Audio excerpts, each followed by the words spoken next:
सब लोगों ने बेरक ले लिया है सीपीसी की।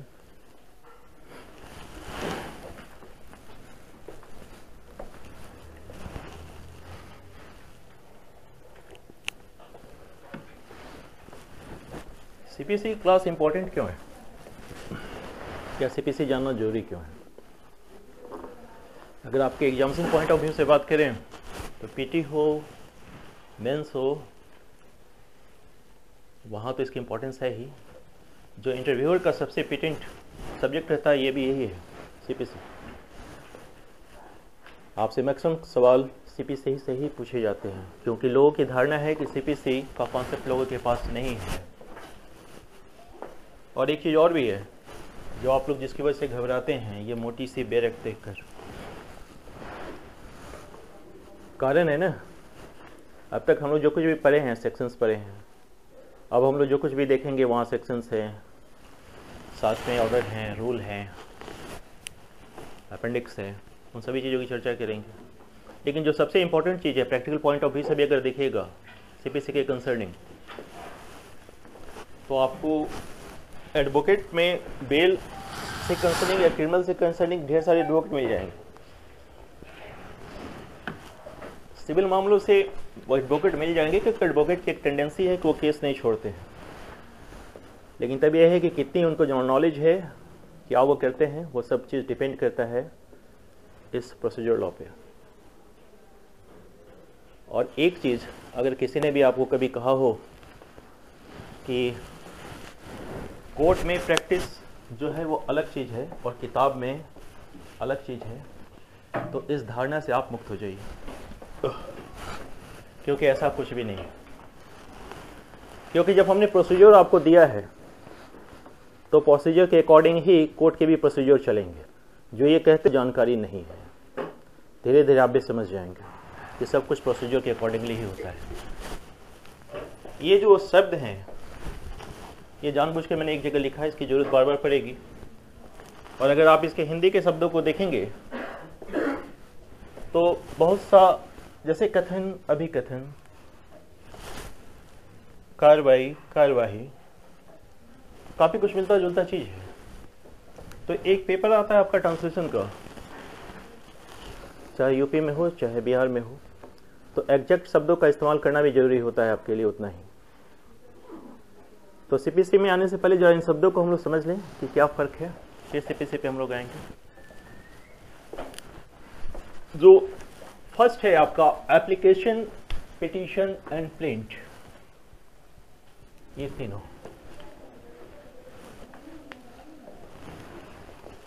क्या लगता है क्या अंतर होना चाहिए इसमें? क्या ये एक ही चीज है या तीन डिफरेंट चीज है?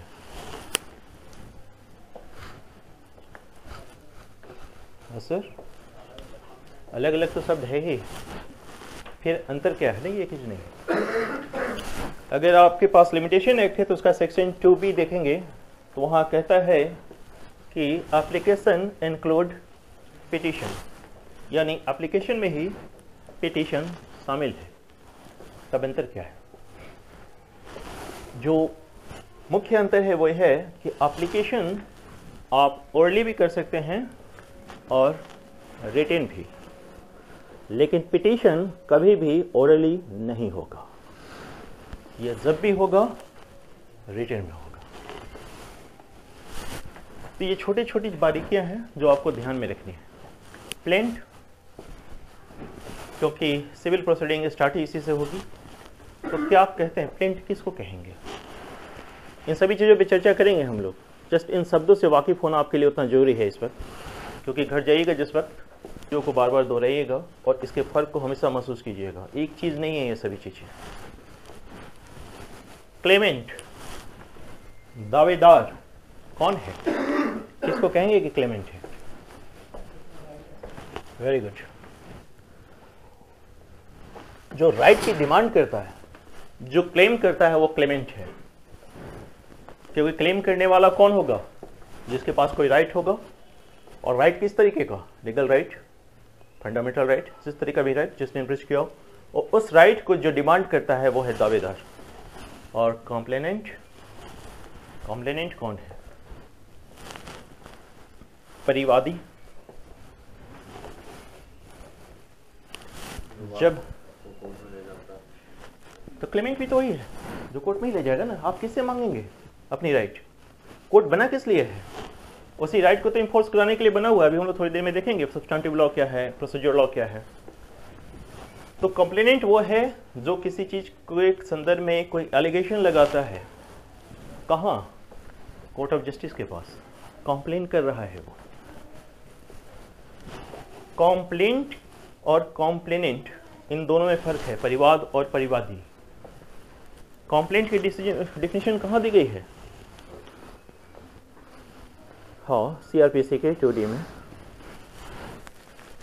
मजिस्ट्रेट के सामने कंप्लेंट करते हैं ना, तो वो जो है। अब सवाल है कि स्टेटमेंट और एलिगेशन और साथ में ये एडमिशन एंड कॉन्फेशन, इनमें क्या फर्क है? किसको कहेंगे कि यह स्टेटमेंट है? हम कह रहे हैं जो कुछ भी वो स्टेटमेंट है, स्टेटमेंट है। क्या हम जो कह रहे हैं वो एलिगेशन है? वो एलिगेशन नहीं। क्यों? तो स्टेटमेंट क्या है? एक शब्दों का समूह है जिससे कोई सार्थक अर्थ निकलता है। तो ये स्टेटमेंट कॉन्फेशन में भी होगा, एडमिशन में भी होगा और एलिगेशन में भी होगा। तो फिर फर्क क्या है इसमें? देखिए, एलिगेशन भी एक तरीके का स्टेटमेंट है, क्योंकि उसमें तो स्टेटमेंट इंक्लूड रहेगा ही। फर्क क्या है कि ये जो एलिगेशन लगा के स्टेटमेंट दिया जाता है वो जुडिशियल प्रोसीडिंग में दिया जाता है, और जिसमें जो व्यक्ति एलिगेशन लगाता है उसको ये बात प्रमाणित करनी होती है। ये उसके ऊपर बर्डन रहता है कि उस चीज को साबित करे। ये फर्क है एलिगेशन एंड स्टेटमेंट में। अपीलेंट कौन है? जो अपील करता है। अपील में जो जाएगा वो अपीलेंट है। यानी अपील में क्यों जाएगा? जब अगर वो अपने लोअर कोर्ट या सबऑर्डिनेट कोर्ट्स के किसी डिसीजन से एग्रीव्ड है तो वो अपील में जाएगा। तो उस जाने वाले व्यक्ति को अपीलेंट कहते हैं, और जो इसका विरोध करेगा वो रिस्पोंडेंट कहलाएगा। एक अपीलार्थी है, दूसरा प्रत्यर्थी है। अब ये जो शब्द है यहां देखिए, intention, motive, object, cause of action,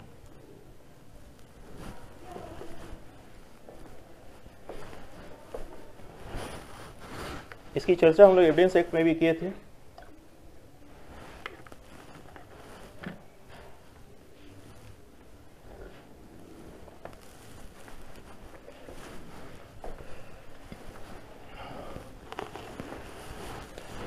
पहले इसको समझिए ये क्या है, उसके बाद हम कॉज ऑफ एक्शन, क्योंकि एक्शन यहां जुड़ा हुआ है तो पहले एक्शन समझ लेंगे क्या है।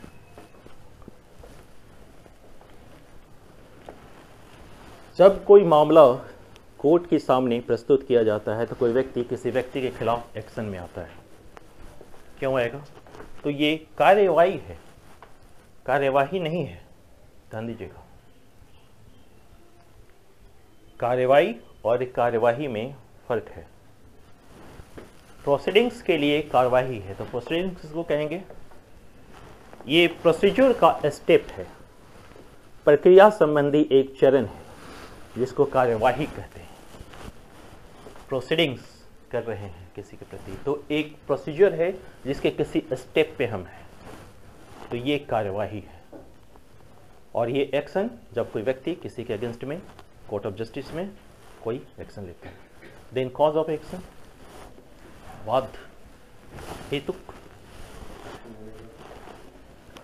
कॉज का मतलब होता है कारण, और एक्शन का मतलब होता है आप किस वजह से एक्शन में आ गए।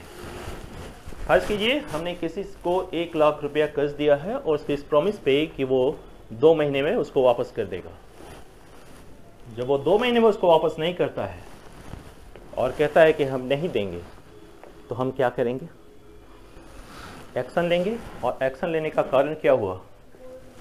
वो नहीं दिया, तो ये कॉज ऑफ एक्शन है। ये तो कारण यहां जुट रहा है, तो फिर यह रीजन का क्या मतलब है? क्योंकि रीजन भी तो कारण है। तो जब भी किसी व्यक्ति के विचार आते हैं वो कहाँ आएंगे? मस्तिष्क में, ब्रेन में। तो इसका संबंध उसके ब्रेन में है। उसके ब्रेन में क्या चल रहा है, किस कारण से? तो रीजन का संबंध हमेशा ब्रेन से होता है। और रह गई बात इंटेंशन। इंटेंशन किसको कहेंगे? जो कार्य किया जा रहा है उसके ठीक पहले की मनःस्थिति को, मतलब जो एक्शन हुआ उससे पहले उसकी मनःस्थिति क्या थी, वही इंटेंशन है। तो मोटिव क्या है?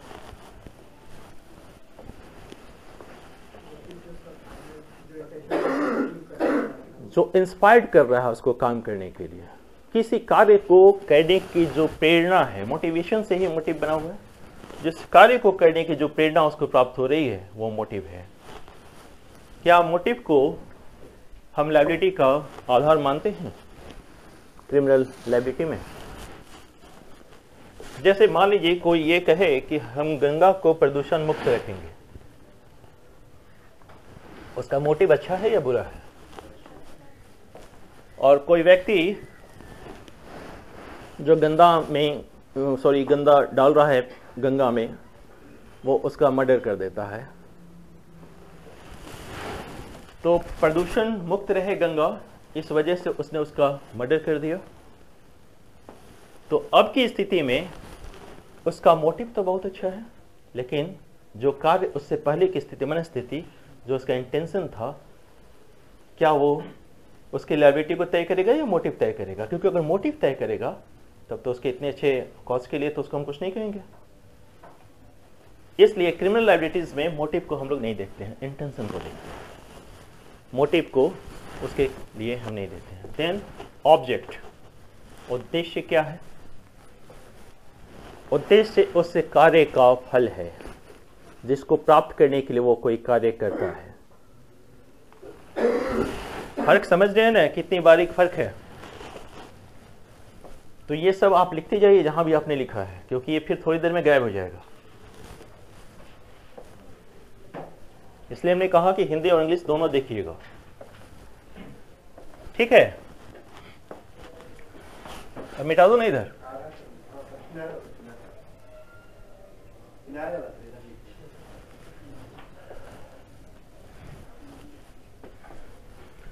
एप्लीकेशन देने वाले को क्या कहते हैं? एप्लीकेंट। जो एप्लीकेशन देगा वो एप्लीकेंट कहलाएगा। तो जो उसका, जैसे अगर गवर्नमेंट किसी पे कोई एलिगेशन लगाती है तो उस व्यक्ति को अपना पक्ष रखना होगा, और जब तक वो अपना पक्ष नहीं रखता है उसको क्या कहते हैं? मतलब जब तक वो साबित नहीं कर देता, देन वो वैसी स्थिति में रिस्पोंडेंट है। तो रिस्पोंडेंट, डिफेंडेंट, नॉन एप्लीकेंट, या जिसको कहते हैं अपोजिट पार्टी, यानी एक वह व्यक्ति होता है जो कोर्ट में केस लाता है और दूसरा वह व्यक्ति जिसके अगेंस्ट में केस लाया जाता है। तो जिसके अगेंस्ट में केस लाया जाता है वो उन सब नामों से जाने जाते हैं, चाहे वो डिफेंडेंट हो, रिस्पोंडेंट हो, नॉन एप्लीकेंट हो, अपोजिट पार्टी हो। और साथ साथ और क्या होगा? जो रिटन स्टेटमेंट दायर करता है उसको क्या कहते हैं? डिफेंडेंट, है ना?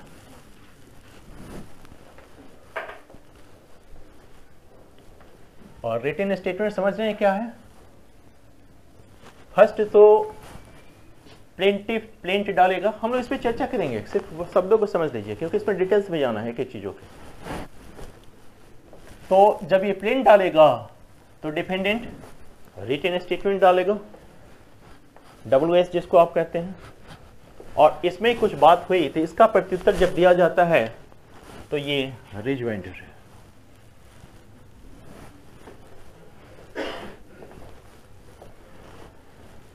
एडमिशन, कॉन्फेशन हम लोग एविडेंस की क्लास में देख चुके हैं। एडमिशन और कॉन्फेशन क्या एक ही चीज है? हाँ, क्या अंतर है?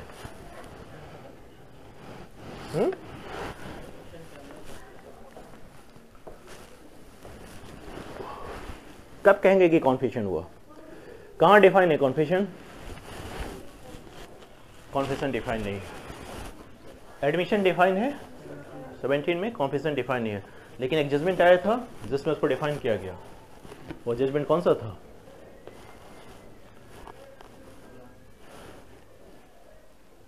पाकला नारायण स्वामी एंड बलविंदर कौर। देखिए ये सब भूला मत कीजिए क्लासेस होने पे। अब यहां से इसको, ये सारे एविडेंस से रिलेटेड है। एविडेंस तो आप जानते ही हैं, साक्ष्य, इस पे तो चर्चा हम लोग कर चुके हैं इस ग्रुप पे। साक्ष्य का इधर मिटा दें सर, कुछ काम है हमको।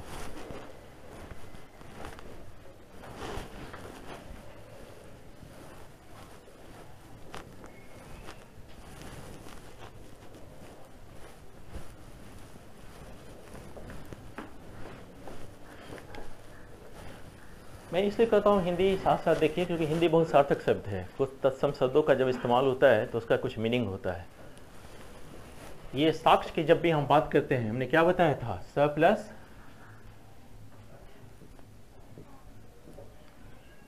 और इस अक्ष का मतलब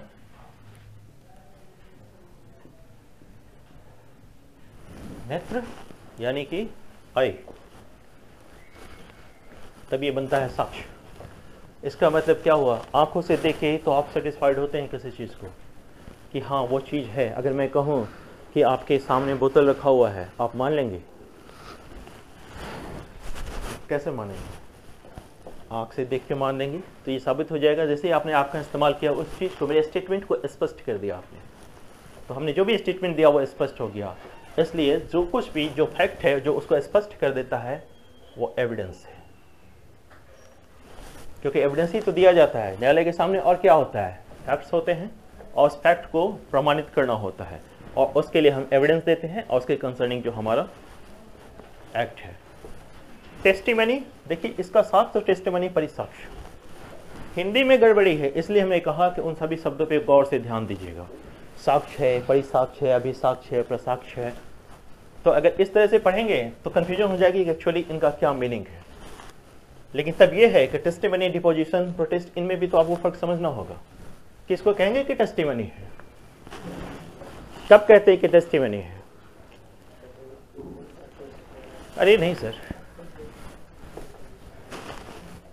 टेस्टिमनी वो है जो हमें प्राप्त होता है, चाहे व्यक्ति से प्राप्त हो चाहे डॉक्यूमेंट से प्राप्त हो, चाहे ओरल हो चाहे डॉक्यूमेंट्री हो। जो किसी व्यक्ति के द्वारा हमें प्राप्त होता है वो टेस्टिमनी है, साक्ष्य के तौर पर। और डिपोजिशन, जब हम इसी साक्ष्य को एफिडेविट पे प्रमाणित करके लेते हैं तो यह है डिपोजिशन।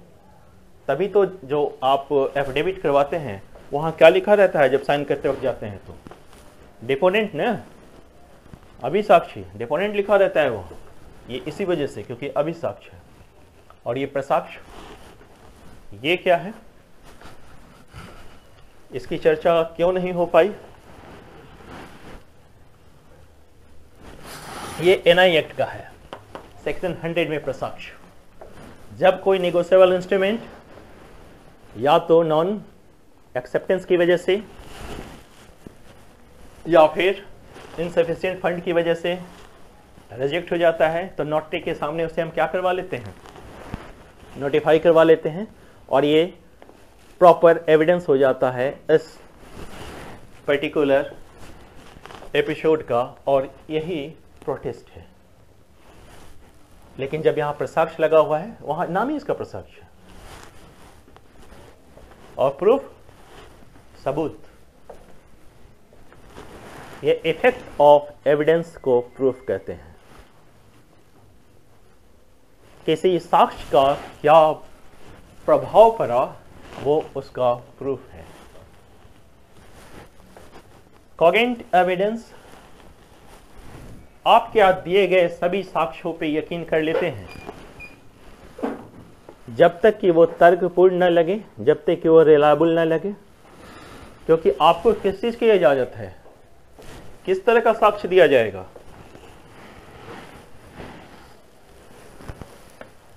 फैक्ट इन इशू या फिर रिलेवेंट फैक्ट, इन्हीं सब चीजों का साक्ष्य दिया जाएगा। और किसी चीज की तो इजाजत है नहीं, साफ लिखा हुआ है सेक्शन 5 में। तो जब वो साक्ष्य तर्कपूर्ण लगने लगता है तो कॉग्निटिव एविडेंस कहते हैं। पैरोल एविडेंस इंग्लिश शब्द है आपके ओरल एविडेंस का। क्योंकि ये नया शब्द था, इसको जानना जरूरी है। ओरल एविडेंस को ही पैरोल एविडेंस कहते हैं। और ट्यूटेड एविडेंस आप समझ लीजिए कि किसी साक्षी को आपने सिखा पढ़ा दिया, तो ट्यूशन दिया उसे, जब ट्यूशन दिया तो ट्यूटेड है, ट्यूटेड एविडेंस आपने उसे सिखा पढ़ा के कोर्ट में प्रस्तुत किया है। अब हर वक्त तो डायरेक्ट एविडेंस मिलता नहीं है, तो जो इनडायरेक्ट एविडेंस है और इनडायरेक्ट सर्कमस्टेंशियल एविडेंस, किस वजह से हम इसको मानते हैं? क्योंकि इस एविडेंस के आधार पर हम किसी दूसरे एविडेंस के मान लेते हैं कि ऐसा हुआ होगा, तो सर्कमस्टेंसेस के आधार पर मानते हैं, इसीलिए सर्कमस्टेंशियल एविडेंस है। और चूंकि डायरेक्ट नहीं है इसलिए यही इनडायरेक्ट एविडेंस भी है। और फिर जब हम प्रिजम्पशन करते हैं, क्योंकि हम तो प्रिज्यूम कर रहे हैं ना कि ये घटना घटी है, तभी उसके आधार पे कोई और घटना घटी होगी, तो इसके आधार पे ये प्रिजम्पटिव एविडेंस है। ये सभी चीज एक ही का नाम है। या फिर क्या निकल रहे हैं आप? उसी प्रिजम्पशन से तो निष्कर्ष निकाल रहे हैं, तो इन्फ्रेंशियल एविडेंस भी वही है। यानी ये कोई अलग चीज नहीं है यहाँ से, ये सब बिल्कुल एक ही चीज है, इसके डिफरेंस नाम है।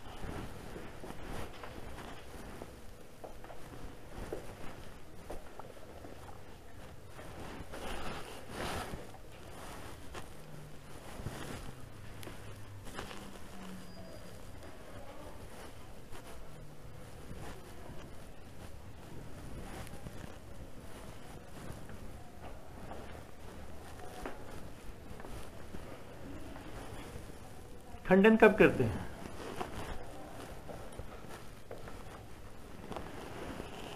प्रिजम्पशन हमने कहा कि कितने तरीके का होता है,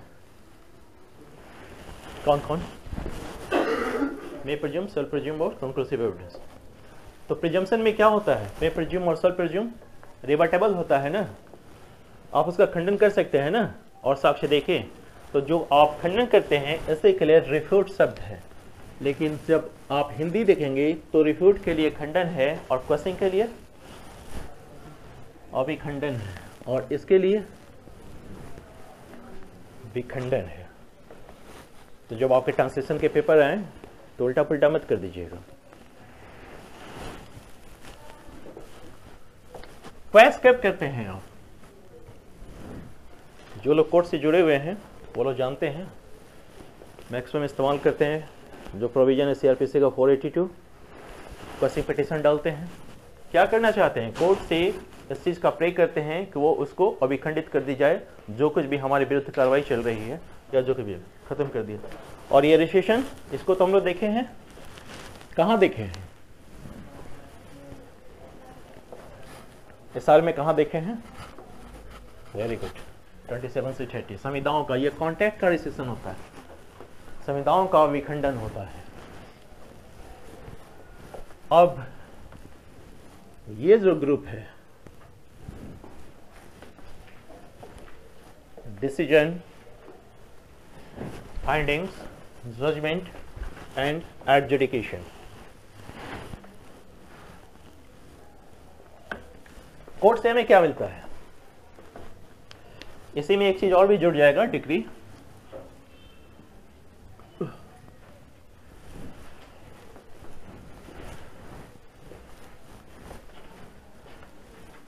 डिसीजन मिलता है, एक जजमेंट मिलता है। क्या मिलता है कोर्ट से?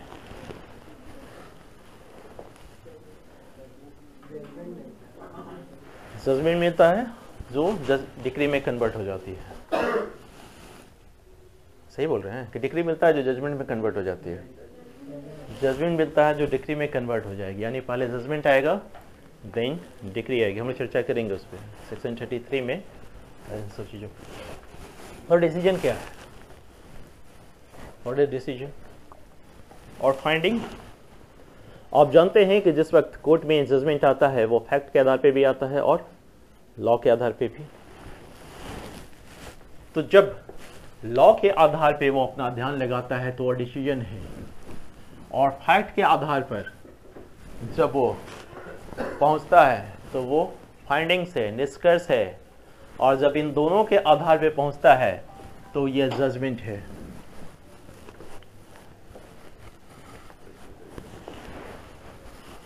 समझ में आई बात? डिसीजन में किस आधार पे पहुंचेगा? जजमेंट में और फाइंडिंग में। Very good. Then what is adjudication? क्योंकि जिस वक्त डिक्री की परिभाषा आप पढ़ेंगे वहां क्या लिखा है सब? Formal expression of adjudication, formal expression of judgment नहीं लिखा हुआ है, एडजुडिकेशन लिखा हुआ है ना। तो जो न्याय के द्वारा निर्णय किया जाता है, देखिए आपके तो अपने द्वारा भी तो किसी निर्णय पे पहुंचते हैं, किसी फैक्ट के आधार पे भी पहुंचते हैं, किसी लॉ के आधार पे आप करते हैं, लेकिन जब कोर्ट के द्वारा न्याय कहां से मिलती है? कोर्ट के द्वारा।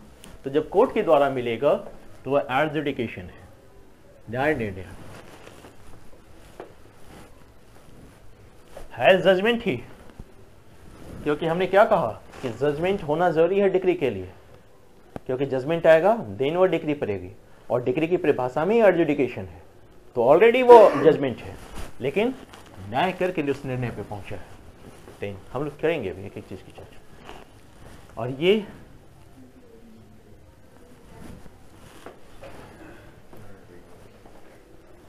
इंजरी क्या है? आपको चोट लगी वो इंजरी है कि हर्ट है? क्या फर्क होता है? हर्ट, ग्रेवियस हर्ट, इंजरी सुने? हाँ 319, 320 वो तो वहां डिफिनेशन दिया है। What is injury? क्योंकि क्षति होती है, उसके बाद लिखते हैं डैमेज, नुकसान हुआ। तो क्षति और नुकसान में क्या फर्क है? हाँ, इंजुरियस इंडेमनी जिसकी बात आप कर रहे हैं। तो जब लीगल राइट की क्षति होती है तो वो इंजरी है, और जब प्रॉपर्टी का नुकसान होता है तो डैमेजेस है। और डैमेजेस को जब हम देखते हैं कि कितना नुकसान हुआ तो उसको नुकसान में देते हैं, और उसको जब हम क्या करते हैं तो कंपनसेशन बन जाता है, मॉनेटरी में जो उसको कन्वर्ट करते हैं तो वो कंपनसेशन बन जाता है। And what is penalty? Penalty की क्लास में आप थे ना? हाँ, पेनल्टी क्या है? क्योंकि इसमें लगा हुआ है ना पेनल, हमने इसलिए भी बताया था पेनल्टी के क्लास में। पेनल का मतलब ये होता है दंड। आईपीसी का फुल फॉर्म क्या है? भारतीय दंड संहिता जब हम कहते हैं और यहाँ पेनल की बात कर रहे हैं तो इसका मतलब ये है कि इतना कंपनसेशन जो दंड स्वरूप हो। क्या ये अलाउ किया जाता है? कब?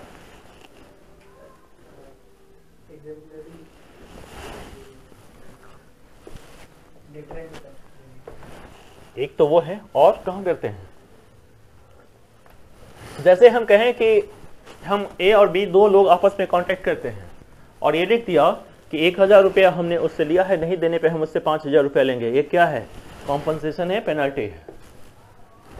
हमने 1000 रुपया लोन दिया है उसको, और क्या लिखा है क्लॉजेज में? अगर नहीं चुकता किया तो 5000 रुपया लेंगे, और वो उस पर एग्री कर जाता है। ये जो कॉन्ट्रेक्चुअल क्लॉज है ये पेनल्टी है या लिक्विडेटेड डैमेज है? लिक्विडेटेड डैमेज है। अच्छा, इसलिए कहते हैं ना क्लास नहीं मिस किया कीजिए। ये पेनल्टी है, क्योंकि लिक्विडेशन का मतलब ये होता है कि जब आप उसको नाप तोल कर रहे हैं तो उसमें रीजनेबिलिटी होनी चाहिए।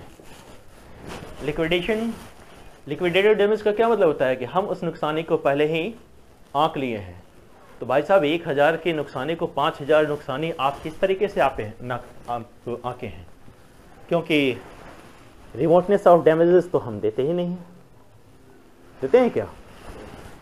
जब तक उसको जानकारी ना हो।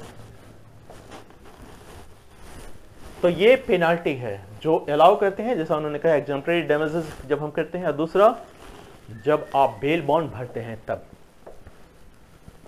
क्योंकि किसी के आप लेते हैं ना उपस्थिति में, देन वहां ये अलाउ करते हैं, वहां हम कंपनसेशन जितना भी एक रकम है वो आपको देनी पड़ेगी। अब आइए यहां थोड़ा सा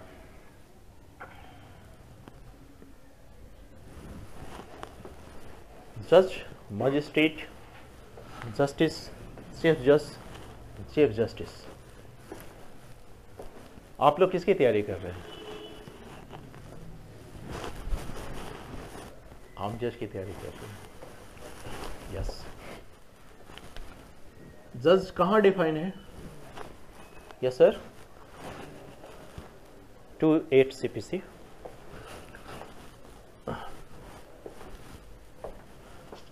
टू 8 में है ना? बैरियर आप ही के पास है।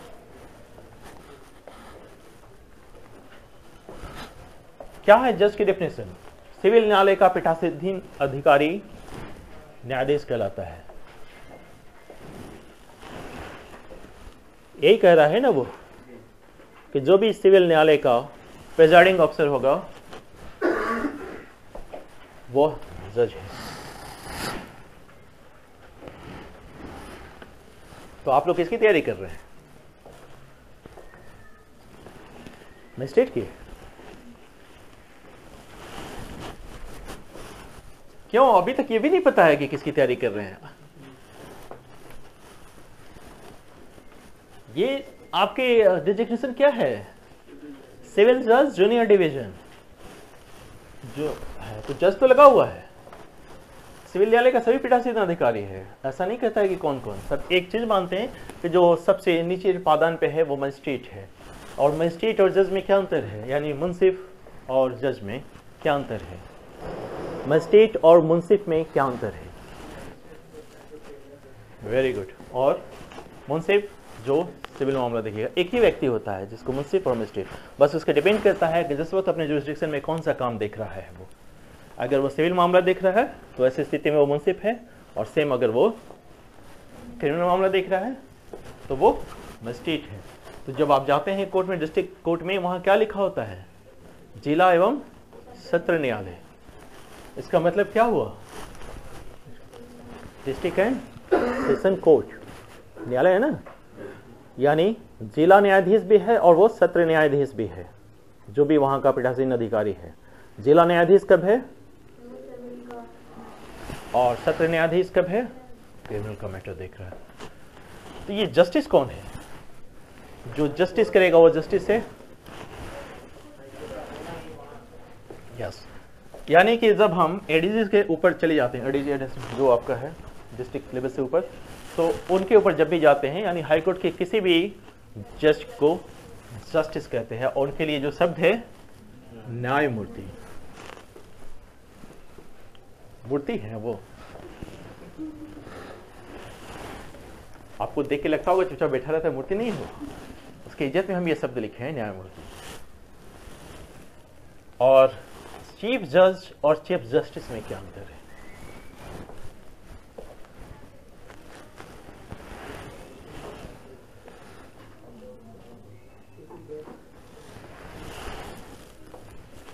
यस, क्योंकि बेंच की बात आएगी ना, तो उसमें हम किसी को जब बनाएंगे तो वो चीफ जज कहलाएगा, बाकी जजेस कहलाएंगे। और चीफ जस्टिस हाई कोर्ट या सुप्रीम कोर्ट के क्या कहेंगे? उसको चीफ जस्टिस नहीं कहेंगे, उसको भी तो वही कहेंगे, मुख्य न्यायाधीश, मुख्य न्यायमूर्ति, जिसको भी आप कहते हैं। अब ये जो चीज है इसको जरा गौर कीजिए। सिंगल बेंच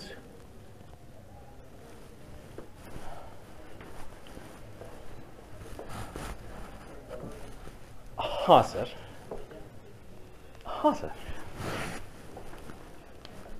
हमने लगा तो दिया है इस पे। देखिए, जब कोई मामला होता है, पहली बात तो यह समझ लीजिए कि सुप्रीम कोर्ट में कभी भी सिंगल बेंच नहीं होता है। सुप्रीम कोर्ट में हमेशा डिवीजन बेंच होगा। ये जो डबल बेंच है, इस तरह का कोई बेंच नहीं होता है।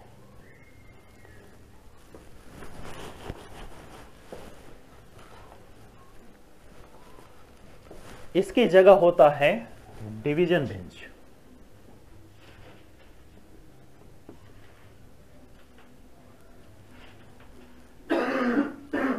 खंडपीठ।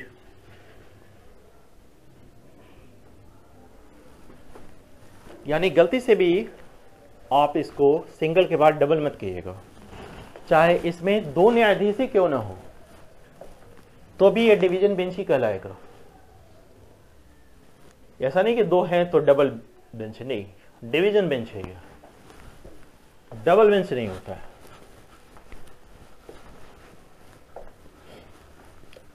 फैसला सुनाने के लिए हम क्या करते हैं कि कई बार न्यायाधीशों की संख्या तय कर देते हैं, और खासकर जब कॉन्स्टिट्यूशनल मैटर हो तो वहां तो प्रोविजन है कि कॉन्स्टिट्यूशनल मैटर में न्यायाधीशों की मिनिमम संख्या कितनी होगी? 5। कहां है प्रोविजन? आर्टिकल 145 में है कि मिनिमम 5 होगी। तो 5 जजों की जो पीठ बैठेगी वो डिवीजन बेंच है या पेंटा बेंच है, क्या कहेंगे इसको? डिवीजन बेंच है। ऑलवेज डिवीजन में, चाहे 1 हो, 2 हो या ऑड नंबर में हो, जैसे भी हो, 1 से अधिक जब भी हुआ वो डिवीजन बेंच है। देन फुल बेंच,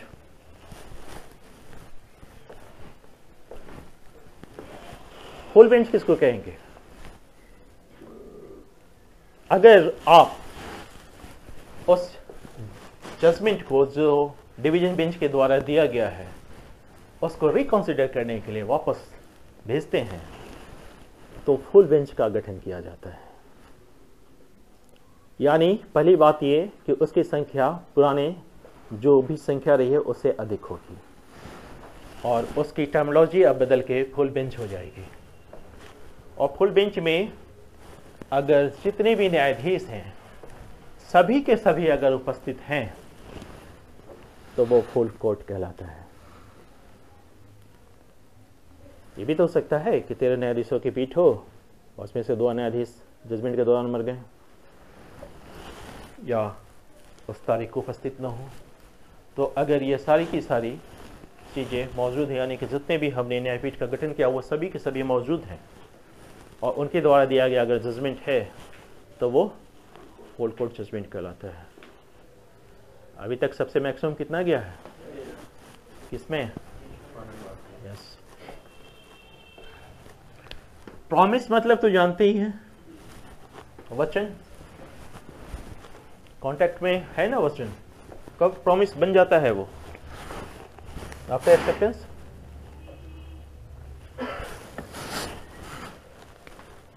लेकिन अभिवचन की जब बात आएगी तो इसका मतलब होता है प्लेडिंग्स, यानी वचन और अभिवचन में फर्क हो जाता है। और प्लेडिंग्स का मतलब प्लेंट और रिटन स्टेटमेंट। जब हम ऑर्डर 6 देखेंगे उसका रूल 1, वहाँ प्लेडिंग को परिभाषित किया गया है और उसके अकॉर्डिंगली प्लेडिंग का मतलब प्लेंट और रिटन स्टेटमेंट। एंड है या और है?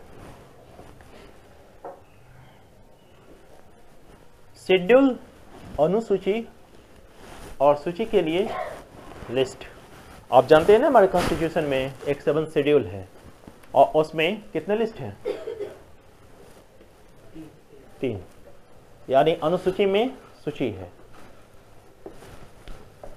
और ये अपेंडिक्स बोले कि पेट में होता है जो कभी कभी बहुत परेशान करता है, इसको काट के निकलवाना पड़ता है। स्पेलिंग वही है, हंसने की बात नहीं है, नहीं है क्या? लेकिन जब हम लॉ के बारे में बात करेंगे तो इसका मतलब परिशिष्ट, और परिशिष्ट का मतलब होता है कि एक अलग से कोई चीज जहां एडिशनल इंफॉर्मेशन दी गई है। बुक के लास्ट में एक्चुअली परिशिष्ट होता है जिसमें उसके कंसर्निंग एक अलग से इंफॉर्मेशन किसी चीज की डाली जाती है। बात समझ में आ गई? तो अब सीपीसी शुरू करते हैं।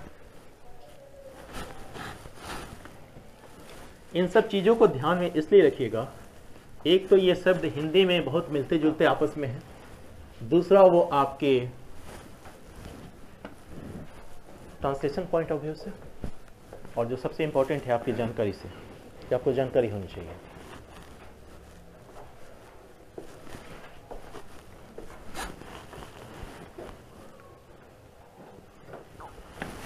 सीपीसी आपके सिलेबस में है और कंपल्सरी पेपर में है, यानी इससे एग्जाम्पशन नहीं है आपका।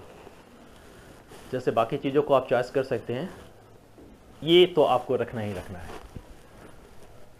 पीटी में कितने नंबर का आता है? कोई नहीं डिसाइडेड है, कितना भी पूछते। और मेंस में वो डिसाइडेड है। 150 में 60 नंबर इसका कंट्रीब्यूशन है, यानी 150 में 60 नंबर इसकी। और इंटरव्यू में ये अपनी बहुत अहम भूमिका निभाता है।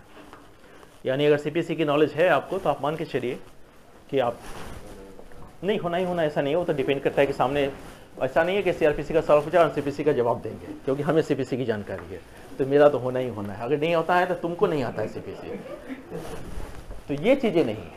तो बस वो डिपेंड करता है, बस आपको अलर्ट होना है, ठीक है। जो हम लोग बार बार कह रहे हैं सीपीसी सीपीसी सीपीसी, क्या कहते हैं इसका? सीपीसी, सीपीसी, ये सही है? सीपीसी, ये सही है?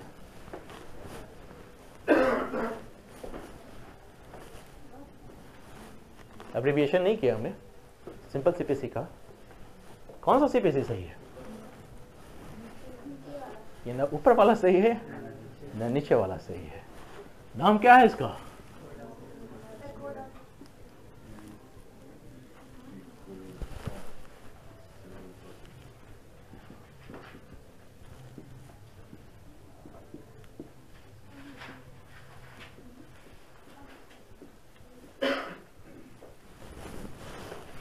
The code of civil procedure 1908।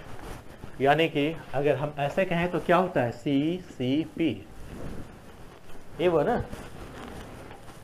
हम पुकारते क्या है? सिविल प्रोसीजर कोड, ये पुकारते हैं ना। तो ये गलत ही है आपका पुकारना, क्योंकि इतना ये कस्टमाइज्ड हो गया है अब कि लोग आप समझ जाते हैं कि आप किसकी बात कर रहे हैं। और वैसे भी जब आप सेक्शन 1 देखेंगे इसका, तो लिखा है कि मे बी साइटेड। सेक्शन 1 में क्या कहता है? May be cited as the code of civil procedure.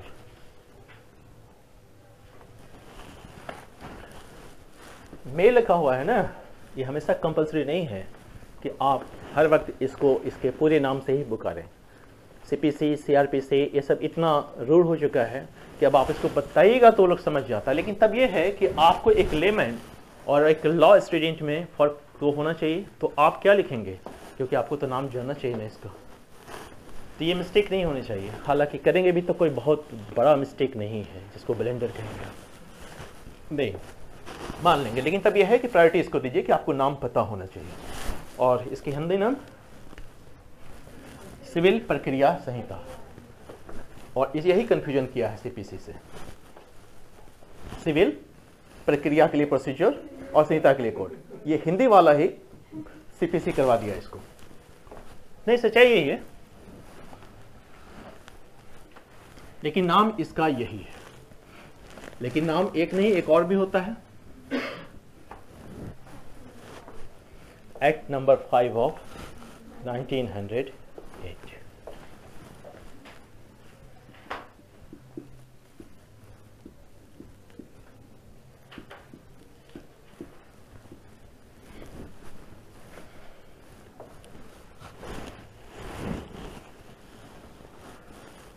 ये 1908 की बात कर रहा है, तो भी हाल फिलहाल में आया ये।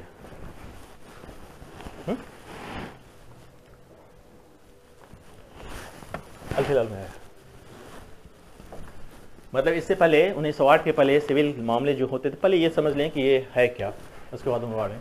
पहली बात ये है कि ये कोड है। हम लोग अब तक जो कुछ ये पढ़ते आए हैं, अभी तक पाला पड़ा है एक्ट से, चाहे जो भी हो। दूसरा सिविल है, और ये तीसरा जो सबसे इंपॉर्टेंट है, यह प्रोसीजर है। यानी कि लॉ की अगर हम बात करें तो इसका 2 डिवीजन होगा। एक होगा सब्स्टेंटिव लॉ, सारवान विधि, और दूसरा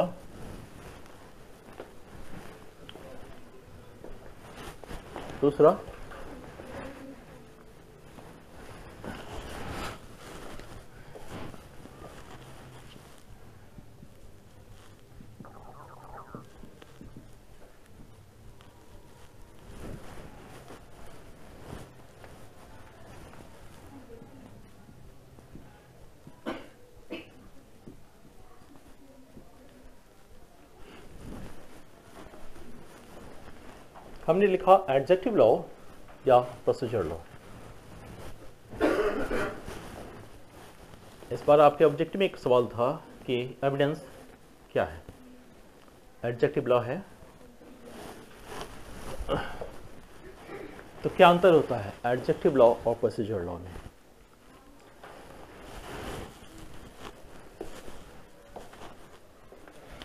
देखिए, जब भी हम एडजेक्टिव लॉ की बात करेंगे तो ये 3 चीजों को शामिल करता है।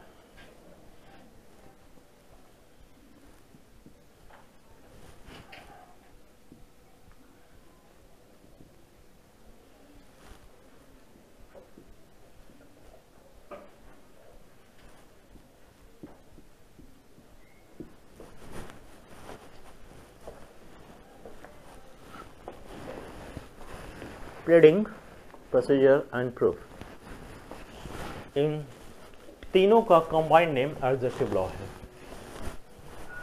प्रोसीजर इसमें ऑलरेडी है, यानी एडजेक्टिव लॉ में प्रोसीजर लॉ है, प्लेडिंग भी है, क्योंकि प्लेडिंग मतलब हम लोग क्या समझे हैं अभी वचन, प्लेन टेंस, रिटन स्टेटमेंट, क्या ये भी है प्रूफ? अभी हम लोग थोड़ी देर पहले प्रूफ देख रहे थे। प्रूफ क्या है? Effect of evidence. तो ये एडजेक्टिव लॉ में इन तीनों चीजों को शामिल करते हैं।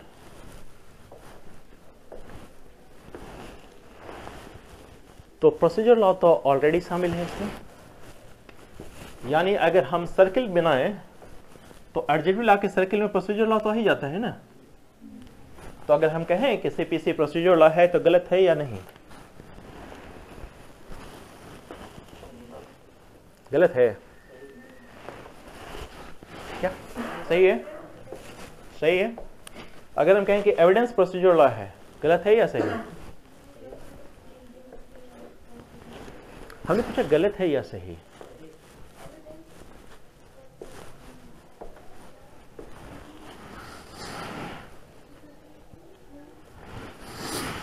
एविडेंस को प्रोसीजर से कैसे अलग करते हैं आप?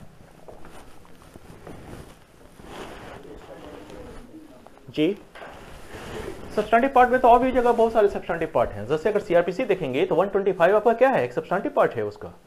तो सब्सटेंटिव पार्ट तो सीआरपीसी में भी है, क्योंकि जब मेंटेनेंस की बात करते हैं तो वो तो वहां भी आता है। चाहे सीपीसी देखें या सीआरपीसी देखें, प्रिजम्पशन है क्या कहीं? लेकिन एविडेंस में है। एविडेंस में प्रिजम्पशन डाल रखे हैं ना हमने। तो एविडेंस को चूंकि वहां चूंकि प्रूफ भी उसी से देते हैं, प्रोसीजर भी ऑलरेडी है, ऑपरेटिंग भी करते हैं, तो एग्जैक्टली वो एडजेक्टिव लॉ ही है। लेकिन अगर प्रोसीजर लॉ भी कहेंगे तो वो गलत नहीं है, क्योंकि वो प्रोसीजर भी है उसमें और प्रूफ भी है, और बाकी अलग जो कर रहे हैं उसको प्रिजम्पशन के आधार पे, तो वो भी है। तो ये आपका अगर आंसर है कि प्रोसीजर लॉ है या एडजेक्टिव लॉ है, तो दोनों सही है, लेकिन अधिक एक्यूरेट एडजेक्टिव लॉ है। लेकिन जब सीपीसी की बात करेंगे तो ये प्रोसीजर लॉ है। इस फर्क को समझ रहे हैं? Yes sir. प्रोसीजर को प्रक्रिया विधि, नाम हिंदी में दोनों का एक ही है, क्योंकि हिंदी वालों ने उन दोनों को प्रक्रिया ही लिख रखा है। और कहीं कहीं जितने भी बुक्स आप देखेंगे वहां यही शब्द इस्तेमाल करने के लिए होगा, एडजेक्टिव और प्रोसीजर लॉ।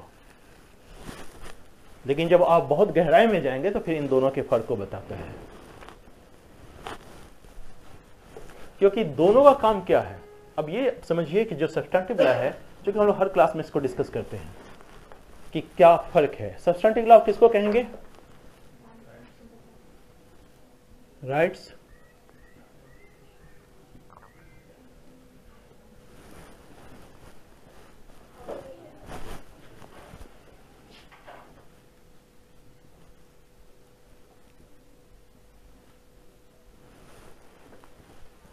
बस।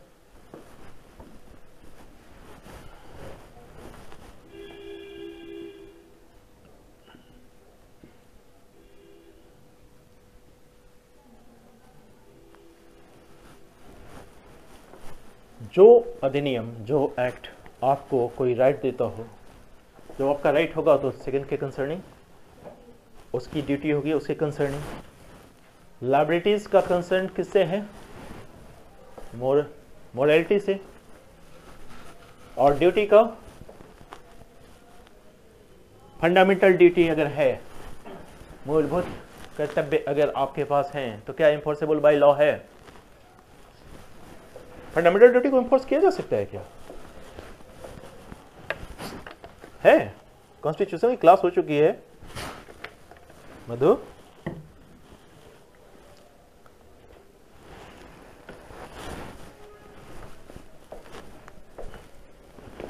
Yes sir, fundamental duties enforceable है?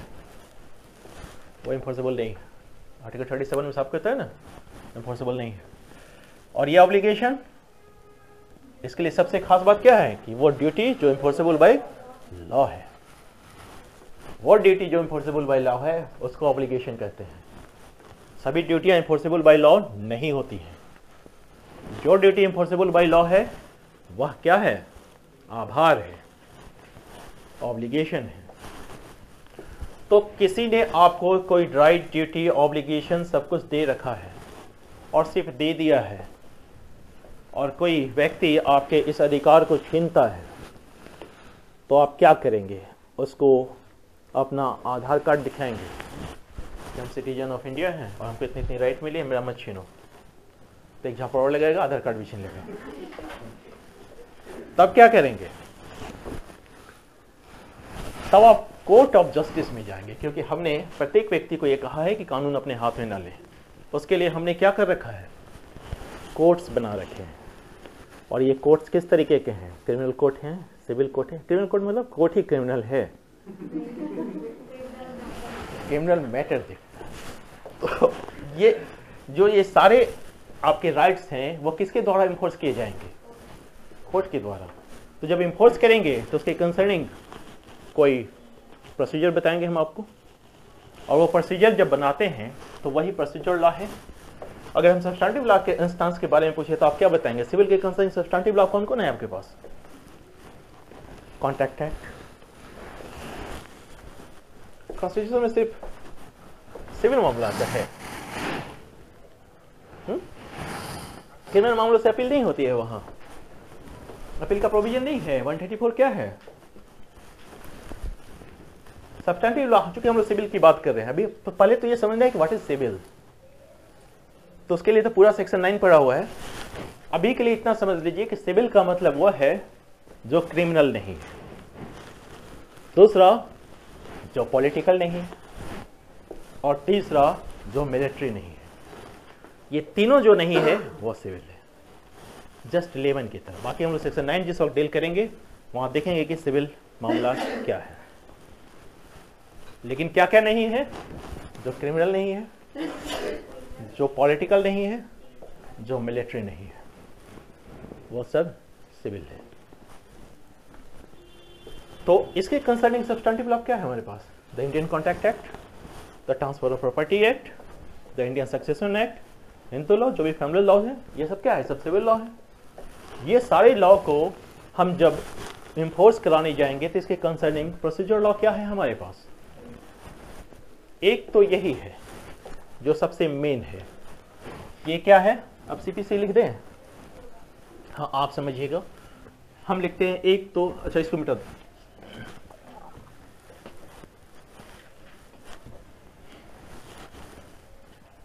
एक आपका सीपीसी,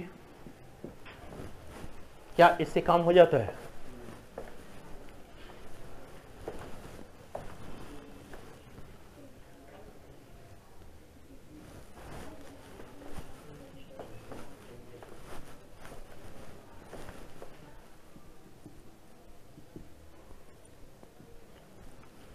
और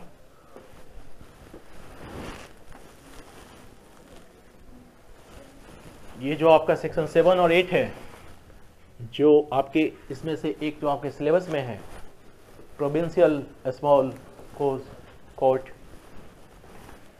यानी प्रोविंशियल और प्रेसिडेंसी दोनों, स्मॉल कोज प्रांतीय या प्रेसिडेंसी लघुवाद न्यायालय से संबंधित जो अधिनियम है वह प्रोविंशियल और प्रेसिडेंसी दोनों, और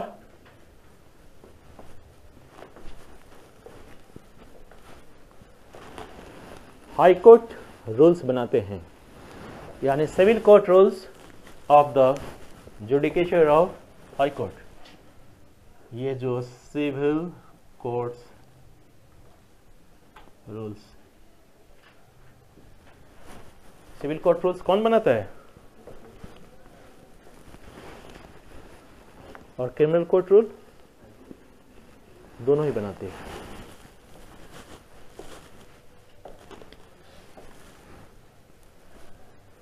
specific relief act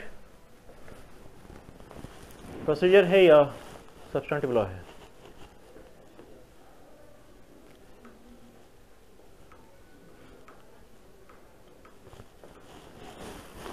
procedure law है। कैसे प्रोसीजर लॉ है?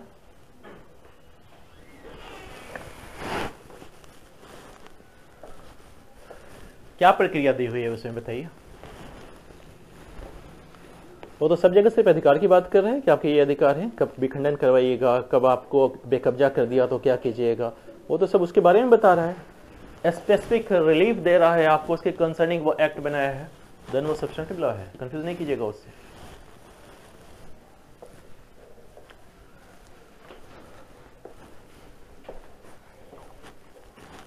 यहां तक समझिए।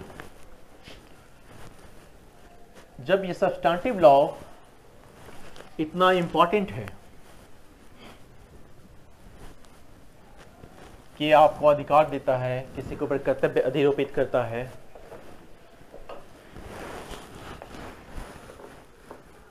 तो ये प्रोसीजर लॉ से सुपीरियर है या इंफीरियर है?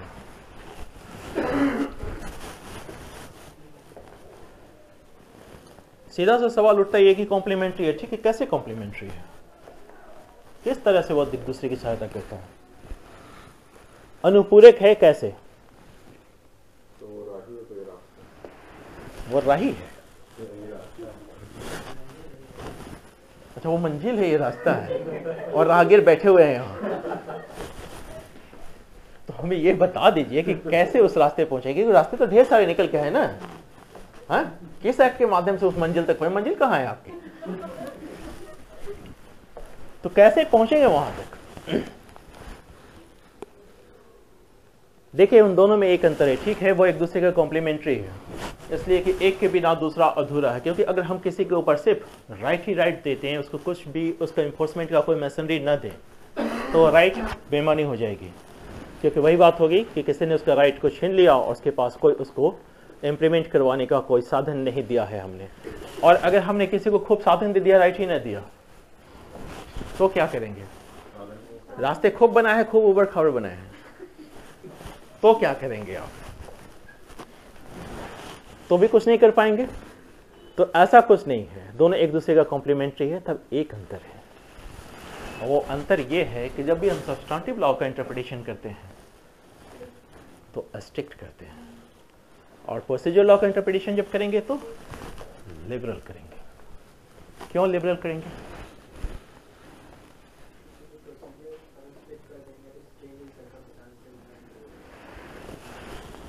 क्योंकि प्रोसीजर लॉ हमने दिया ही है कि जो राइट हम दिए हैं वो इसको इन्फोर्स करा सकें।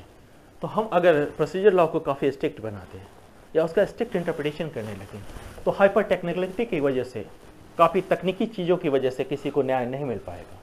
तो वैसी स्थिति में हम उसको लिबरल इंटरप्रिटेशन करके उस न्याय से वंचित होने नहीं देते हैं उस व्यक्ति को। यानी क्या करेंगे? अगर समय नहीं है तो थोड़ा समय दे देंगे, देते हैं ना। फीस की कमी हो गई तो प्लेंट रिजेक्ट नहीं करेंगे, फीस कमी करने के भी हम बोलेंगे कि ठीक है दे दो। क्योंकि हाइपर टेक्निकलिटी पे जब जाएंगे तो फीस नहीं है तो चलो प्लेंट रिजेक्ट, तब तो उसको न्याय नहीं मिल पाएगा। ये सब काम नहीं करेंगे, हम लोग देखेंगे सभी चीज़ों पे बारीकी से। पहली चीज़ ये। दूसरी चीज़ जो हम ये देख रहे हैं, कोड। कोड क्या है?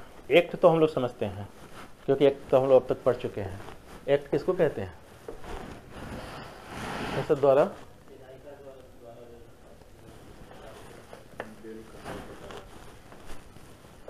बिल कन्वर्ट होता है एक्ट में कब? जब वो पास कर देते प्रेसिडेंट के असेंट के बाद वो पार्लियामेंट का मतलब क्या होता है? संसद मतलब संसद, विधायिका या लेजिस्लेचर जिसकी बात की है। लेकिन जब ये पार्लियामेंट में पास होता है ना, पार्लियामेंट के तहत, संसद के तहत क्या क्या आता है? वेरी गुड, प्रेसिडेंट वो इंक्लूड है उसमें, इसलिए प्रेसिडेंट का एसेंट चाहिए हमको। उसके बिना कोई भी विधेयक, अधिनियम नहीं बनता है। ये क्वेश्चन भी आया था। तो ये कोड क्या है? एग्जॉस्टिव,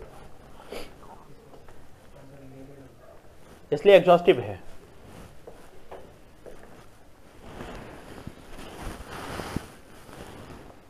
एविडेंस एक्ट भी कंसोलिडेटेड है, वो एग्जॉस्टिव है,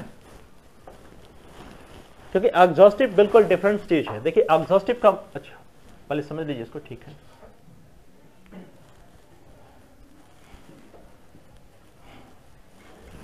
एग्जॉस्टिव का मतलब होता है सर्वांगपूर्ण। हिंदी हमने इसलिए कहा ना कि उसको तोड़ देने से बड़ा आसान हो जाता है। सर्वांगपूर्ण को अगर हम संधि विच्छेद करेंगे तो क्या लिखेंगे? सर्व अपूर्ण।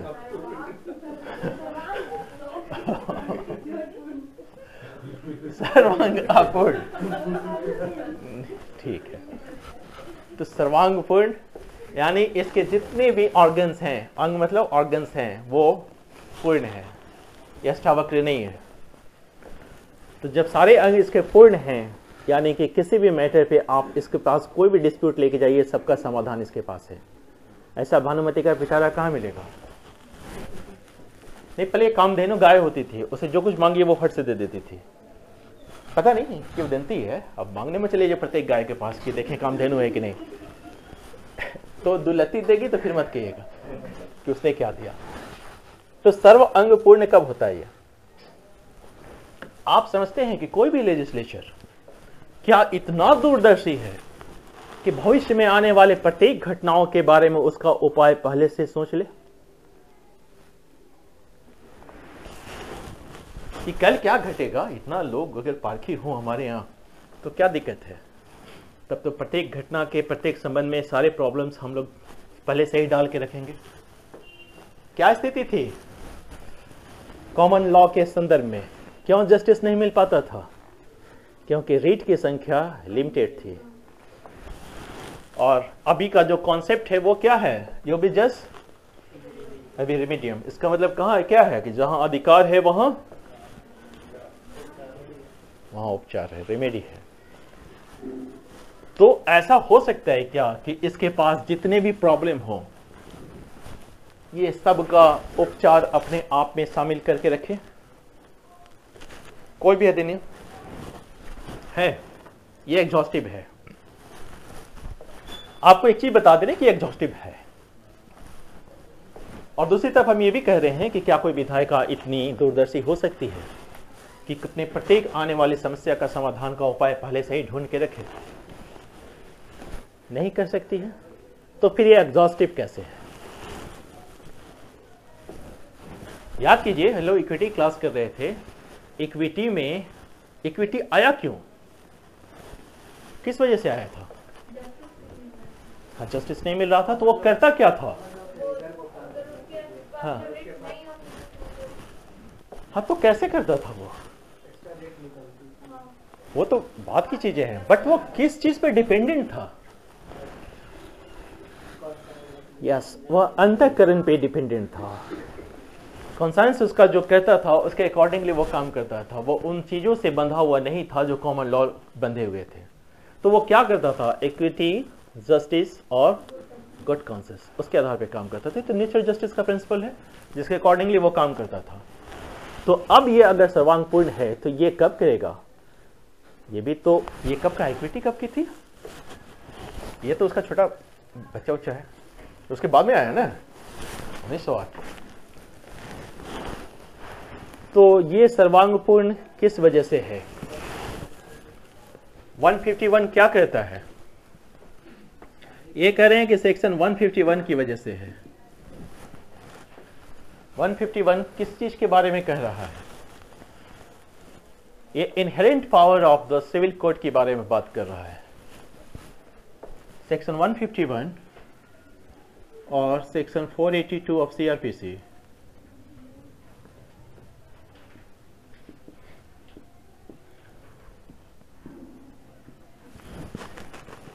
ये दोनों ही inherent power of the court है। Inherent power of the court मतलब हम लोग चर्चा तो करेंगे, बस जस्ट ये चूंकि आ गया तो हम लोग चर्चा पे आ गए।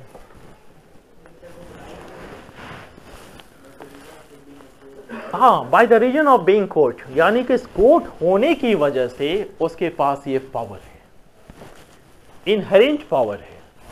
कोर्ट होने की वजह से, न्यायालय होने की वजह से उसके पास ये पावर है। पावर किस संदर्भ में? दो संदर्भ में। पहला, to protect the abuse of process of court, न्यायालय की आदेशिका का दुरुपयोग रोकने के लिए। और दूसरा, एंड्स ऑफ जस्टिस, न्याय सुनिश्चित करने के लिए। यानी इन दो चीजों के लिए इन दोनों के पास इनहेरेंट पावर है, लेकिन ये सिर्फ हाई कोर्ट के पास है और ये सभी कोर्ट के पास है, सभी सिविल कोर्ट के पास है। ये फर्क है। और किनके आधार पे है, ये आधार आपको याद रखना होगा। हम लोग तो चर्चा करेंगे ही अलग से इस पे। हाँ, प्रोसेस का मतलब समझ रहे हैं? आदेशिका कब निकाली जाती है? समन हो, वारंट हो, ये सब आदेशिका है, ये सब प्रोसेसेस है। दूसरा बता रहे हैं, पहला, to abuse the processes of court, to protect the abuse of process of court. Process मतलब आदेशिका, आदेशिका का दुरुपयोग का निवारण करने के लिए कोर्ट के द्वारा निकाले गए आदेशिका। कोर्ट के द्वारा आदेशिका क्या निकाली जाती है? समन, वारंट, कुर्की, जो भी है, जो सब आदेशिकाएं हैं वो सब प्रोसेसेस है। फूड प्रोसेसिंग वाला प्रोसेस नहीं, उसका नाम ही है आदेशिका। और दूसरा, एंड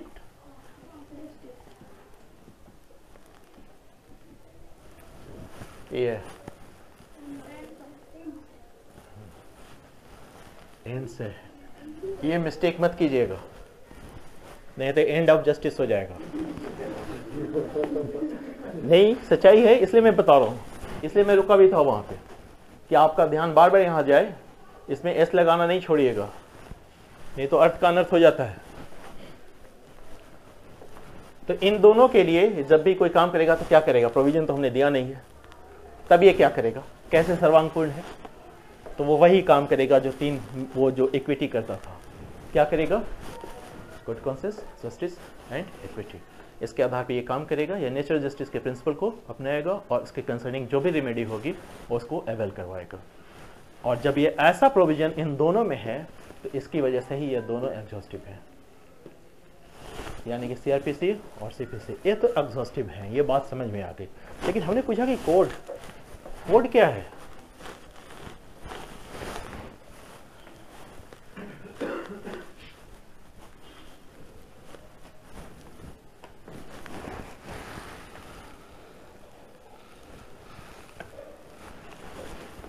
कोड के अलावा क्या होता है?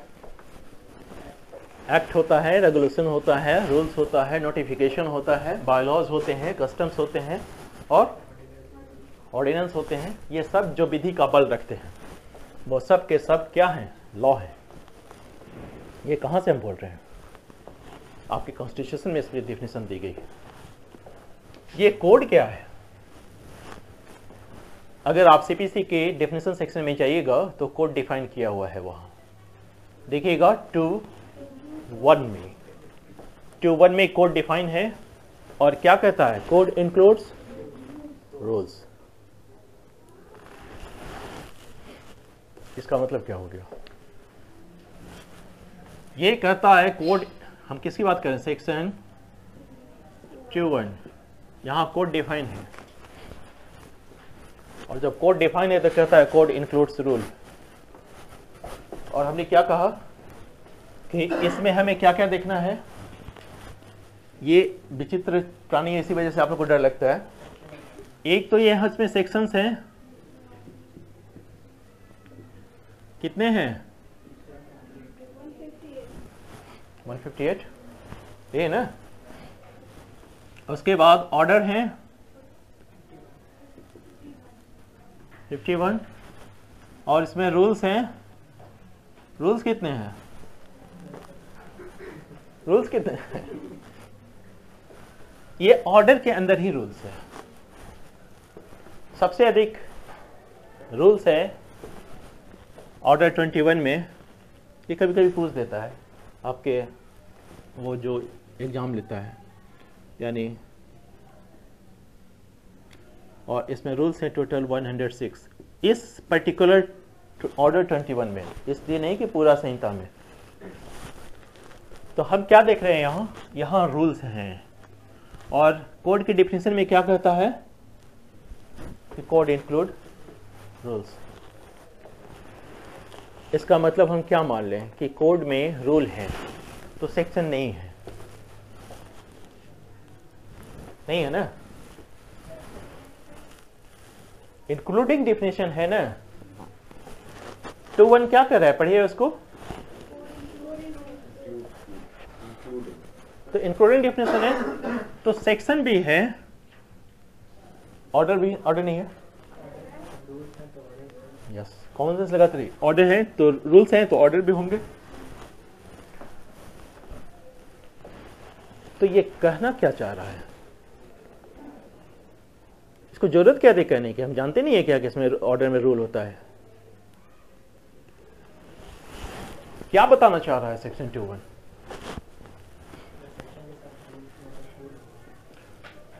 बट क्यों? आप जानते हैं कि लेजिस्लेचर का काम गड़बड़ नहीं होता है। और ये तो हम लोग 1908 की बात कर रहे हैं ना। अभी देखें ना, अभी कब से ये आया है, अभी तो कहानी शुरू नहीं हुई है।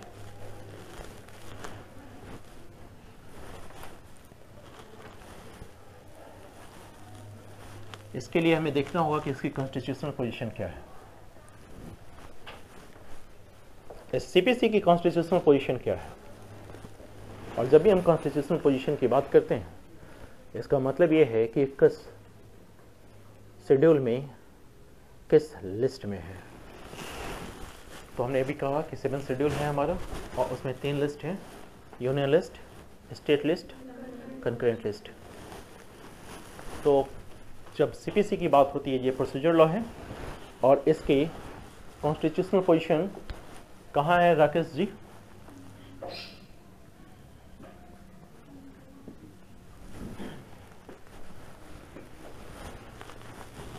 किस लिस्ट में है? पक्का? एनआई किस में था?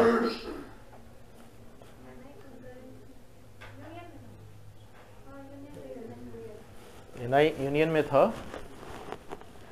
ये कहाँ है? यस, कंकरेंट लिस्ट में है, एंट्री 13 में है।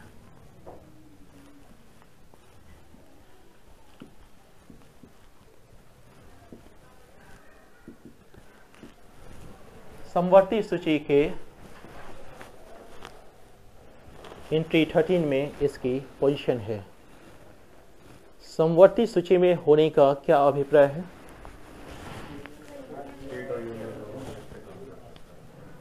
इसमें स्टेट और यूनियन दोनों ही इस पे अपना लेजिस्लेटिव पावर इस्तेमाल करेंगे।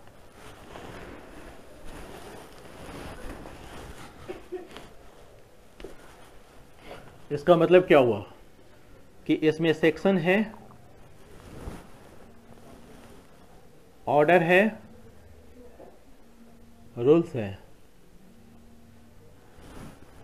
अपेंडिक्स भी है, हम लोग देखेंगे अभी। जस्ट इसको समझने के लिए इतना ही लिख रहे हैं।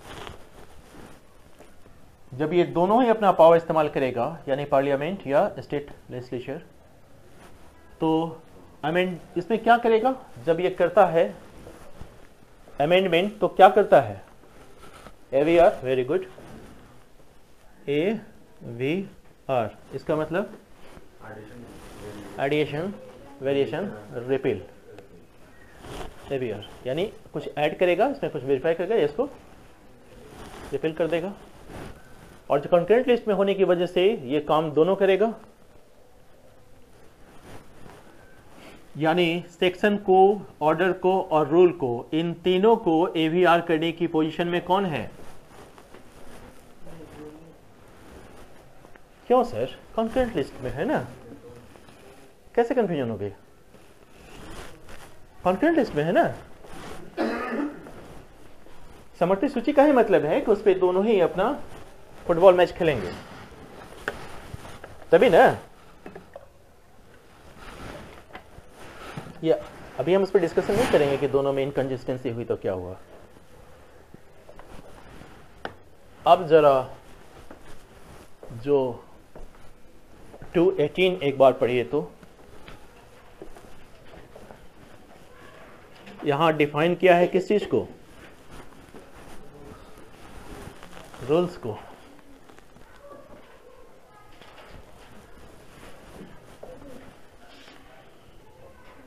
नियम,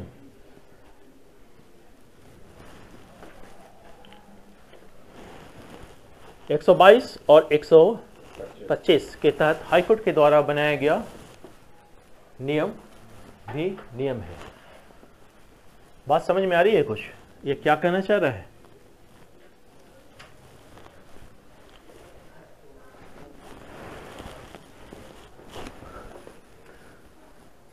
यानी कि हमने जो सेक्शन 122 और 125 दे रखा है उसमें हाईकोर्ट को एम्पावर कर रखा है कि वो रूल बना सके।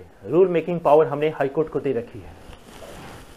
और अभी हम क्या कह रहे थे, ये कॉन्करेंट लिस्ट में है, तो इसमें अगर कुछ भी मेकिंग होगी, अमेंडमेंट होगी, यानी AVR जो भी एडिंग होगी या वेरिएशन होगा या रिपील होगा, ये पावर किसके पास है? स्टेट लेजिस्लेचर और यूनियन लेजिस्लेचर, यानी पार्लियामेंट या स्टेट लेजिस्लेचर दोनों के पास है। या हाईकोर्ट कहां से बीच में आ गया? सेक्शन 122 और 125 की वजह से आ गया। लेकिन क्या हमने इसको कहा कि सेक्शन भी चेंज कर दो? बात समझ में आई? सेक्शन चेंज करने की बात नहीं कर रहा है, रूल मेकिंग पावर है। बात समझ रहे हैं? ये अगर हाईकोर्ट अपना पावर एक्सरसाइज करेगा तो सिर्फ रूल बनाएगा, वो सेक्शंस को नहीं छेड़ सकता है, ऑर्डर में कुछ चेंजेस नहीं कर सकता है।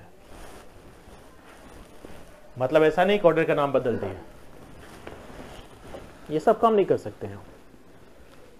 तो जो उस वक्त हमने बता रहा था आपको कि CPC जब हम लोग पढ़ेंगे तो उसके साथ साथ ये जो civil court rules of high court judicature, ये जो है वो हाई कोर्ट के द्वारा ही तो बनाया गया रूल है। और वो कहाँ से बनाया है? 218 के द्वारा। और जब ये रूल बना रहा है तो चूंकि ये कॉन्करेंट लिस्ट में है तो हमने कोड डिफाइन कर दिया और कहा कि इसके द्वारा जो रूल बनाया जाएगा वो भी संहिता का भाग है। बात समझ में आई? क्या कंफ्यूजन हो गई?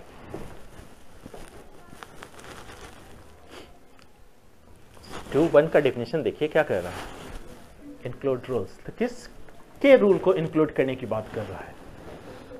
हाईकोर्ट के द्वारा बनाए गए रूल को इंक्लूड करने की बात कर रहा है। और जब उसमें इंक्लूड हो जाएगा तो हाईकोर्ट जो भी नियम बनाएगा वो CPC का पार्ट हो जाएगा। ये इस वजह से उसका डेफिनेशन इसको कह रहा है कि इट इंक्लूड्स रूल्स। ऑलरेडी तो रूल इंक्लूड था ही, ये इसकी बात कर रहा था। बात समझ में आ गई?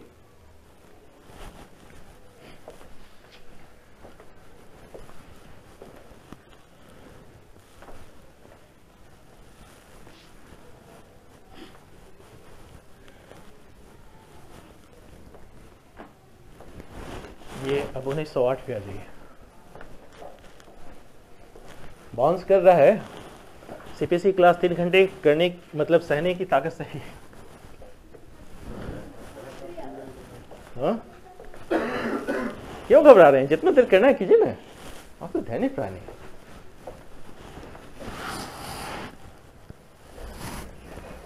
52 डेज की क्लासेस है, आप जितना जल्दी करेंगे उतना जल्दी ख़त्म होगा, और नहीं तो कहिएगा तो कुछ कुछ बता के निकल जाते हैं, क्या करें, फिर समझ में नहीं आएगा, फिर वही प्रॉब्लम रहेगी कि CPC इतना मोटा कैसे समझें।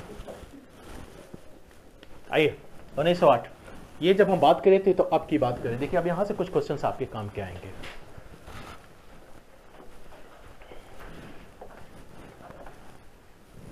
सिविल मामलों को तो हम लोग सेक्शन 9 में डिटेल्स में समझेंगे कि क्या है सेक्शन 9 और सिविल मामला क्या है। पहले ये समझ लें कि इसका हिस्टोरिकल बैकग्राउंड क्या है, कि कैसे ये आया हमारे पास। ये जो जितने भी एक्ट इनएक्टमेंट रूल्स वगैरह है, ये किसका कंट्रीब्यूशन है? महामहिम इंदिरा गांधी ने किसका कंट्रीब्यूशन है? यस, ये ब्रिटिशर्स का कंट्रीब्यूशन है, क्योंकि हम किसके कॉलोनीज में थे? हम पे ब्रिटिश राज किया करते थे। ईस्ट इंडिया कंपनी आई, और आई तो व्यापार करने के लिए थी, व्यापार पर किया, फायदा उदा लिया, और फिर राज करने लगी। क्यों राज करने लगी?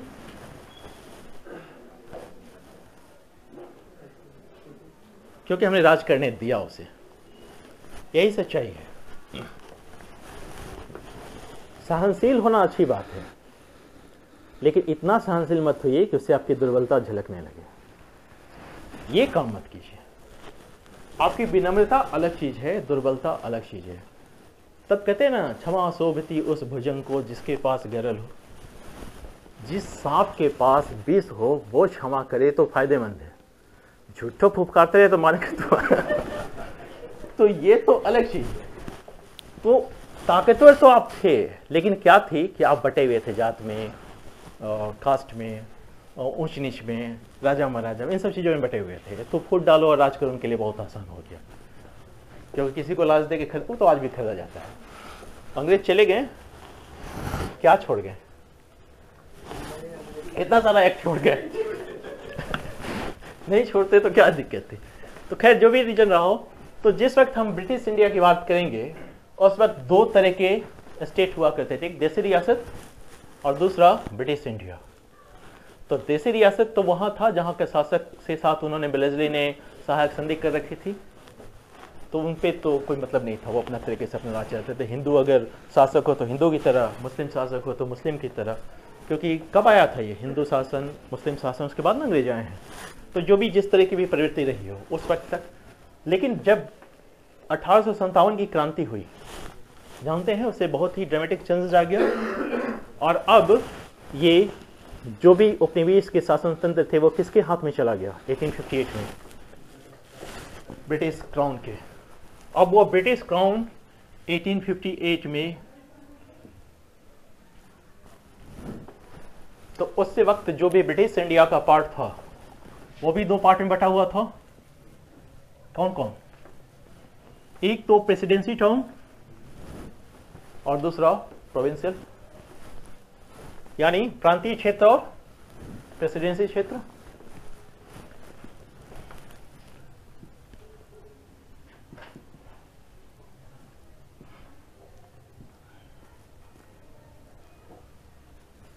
और प्रोविंशियल।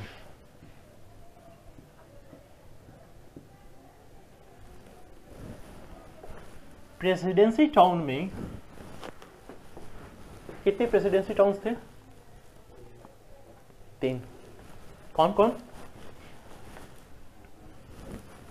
कलकत्ता, मद्रास और बॉम्बे, ये 3 थे। तो प्रेसिडेंसी टाउन में सुप्रीम कोर्ट्स हुआ करते थे।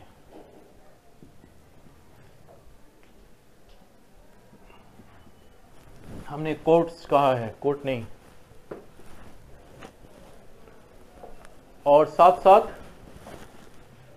सदर दीवानी अदालत, जिसके लिए वो आपका प्रांतीय लघुवाद न्यायालय, प्रेसिडेंसी लघुवाद न्यायालय है ना, लघुवाद न्यायालय, स्मॉल कॉज कोर्ट।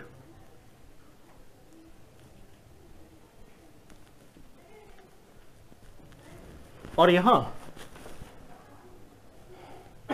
प्रोविंशियल यानी स्मॉल कॉज कोर्ट।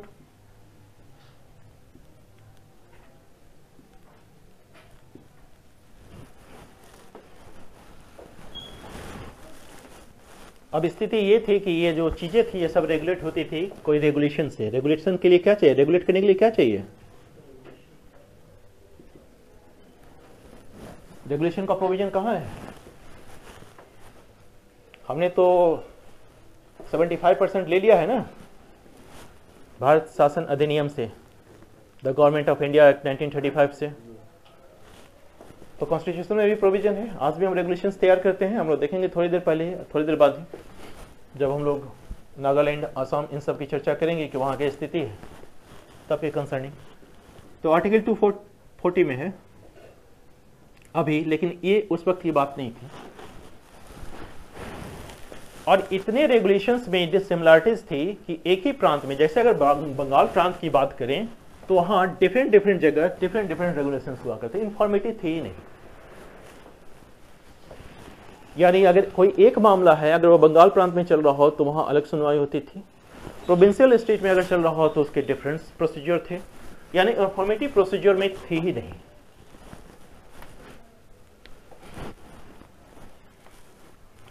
तो फर्स्ट टाइम इन्फॉर्मेटिव लाने के लिए हमने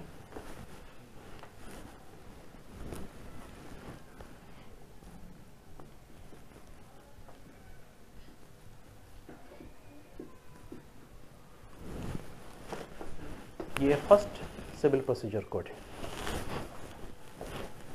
एक्ट नंबर 8 ऑफ 1815। देखिए 1858 से कहाँ गया?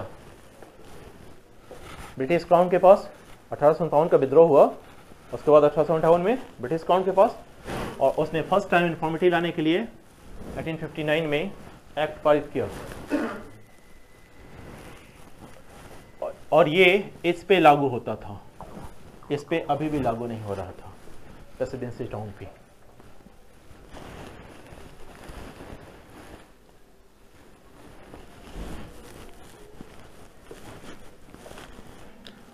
तब हमने हाई कोर्ट एक्ट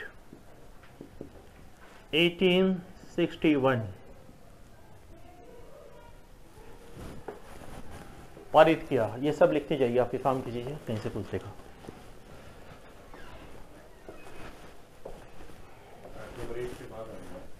हाँ देखिए ना 59 का है, 1861।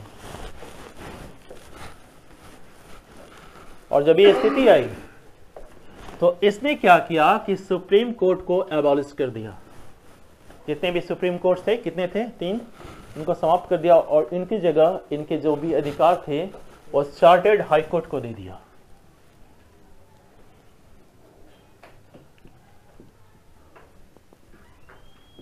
अभी भी आप देखिएगा ऑर्डर 49 जो है आपका, वो चार्टर्ड हाई कोर्ट के कंसर्निंग है। 49 ही है ना?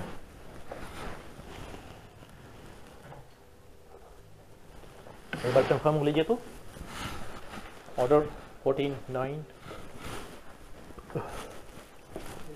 हाँ चार्टर्ड हाई कोर्ट, उसने चार्टर्ड हाई कोर्ट को दे दिया। और लेटर्स पेटेंट आया 1862।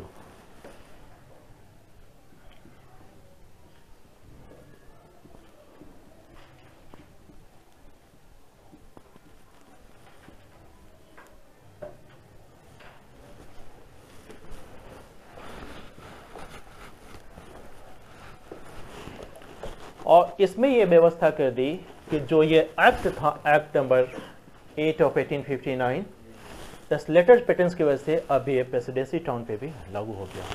यानी जो ये ईस्वी है 1862 का, उसमें ये भी व्यवस्था थी कि ये तो लागू होगा ही, इसके साथ साथ जितने भी अमेंडमेंट्स होते जाएंगे वो सब के सब उसके अकॉर्डिंगली सब पे समान रूप से लागू होगी। यानी कि अब टोटल ब्रिटिश इंडिया के जितने भी प्रांत थे, चाहे वो प्रोविंसेस हो चाहे प्रेसिडेंसी टाउन हो, उन सब पे अब एक समान रूप से ये लागू हो गया।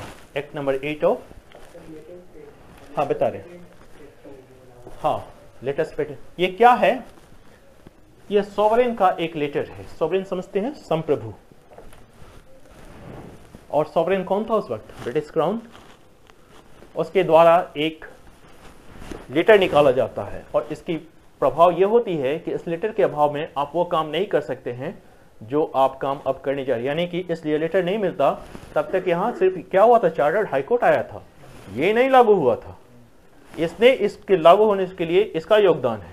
इसलिए आप अभी भी जब आप देखेंगे लेटेस्ट पेटेंट अपील भी होती है, अभी आगे हम लोग देखेंगे, अभी तो स्टार्ट ही हुआ LPA जो आप लोग लेटेस्ट पेटेंट वगैरह जो करेंगे। तो ये लेटेस्ट पेटेंट के मतलब आधार पे ये अब इन्फर्मिटी आ गई। ये फर्स्ट टाइम प्रयास था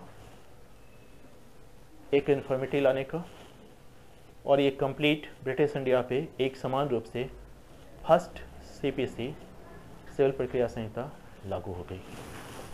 लेकिन चूंकि ये फर्स्ट प्रयास था तो निश्चित रूप से इसमें ढेर सारी त्रुटियां होंगी, और ये जितने भी रेगुलेशंस और बाकी चीजें थी उन सबको एबॉलिश कर दिया गया, क्योंकि अब जब ये आ गया तो इसकी जरूरत नहीं रही।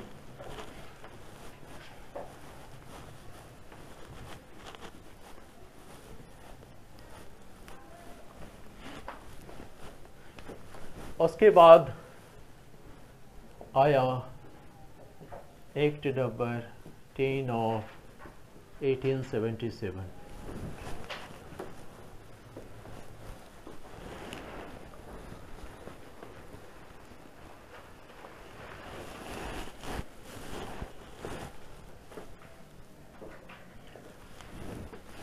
समझ रहे हैं कब की बात हो रही है? 1800 कैसा साल हो गया?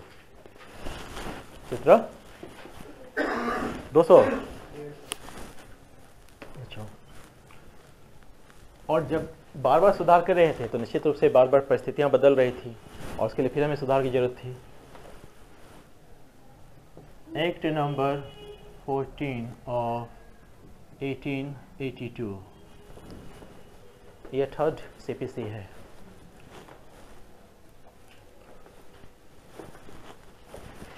और इसके बाद आया हमारा एक्ट नंबर 5 ऑफ 1908।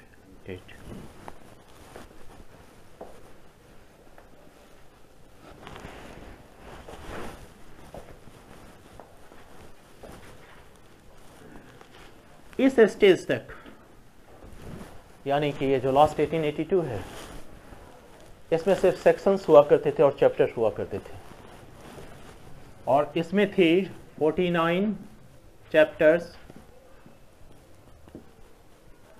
और 652 सेक्शंस।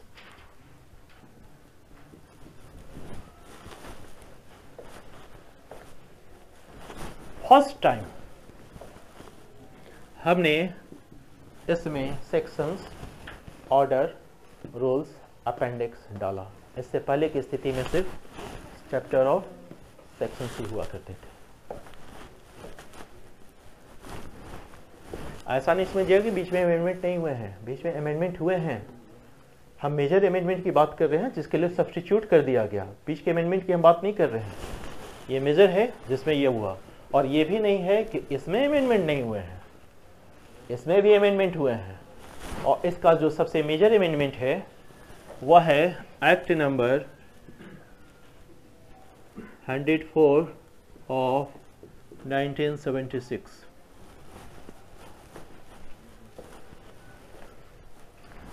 फिर जो मेजर अमेंडमेंट है एक्ट नंबर 46 ऑफ 1999,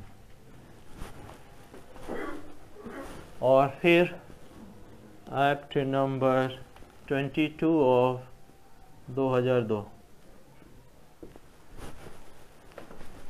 क्या राकेश सर, इसके बाद भी कोई अमेंडमेंट है? कब?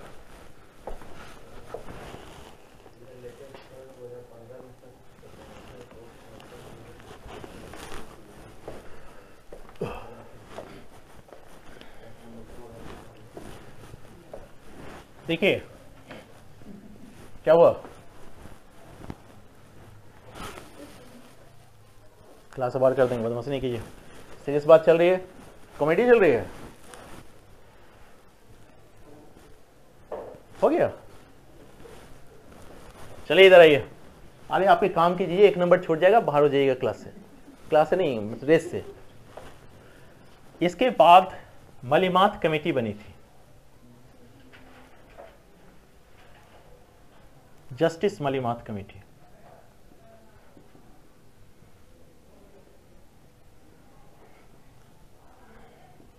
इसके रिकमेंडेशन पे ये दोनों एक्ट आए थे।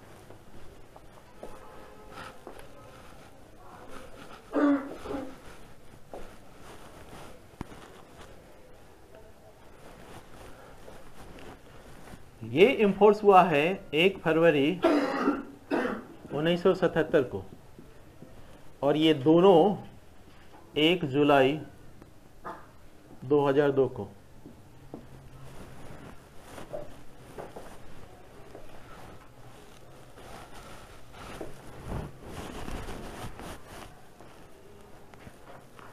सीपीसी में डिलेज बहुत हो रहे थे, उनको सुधारने के लिए जो प्रयास किए गए तो उसका बार काउंसिल ने बहुत विरोध किया था 1999 में।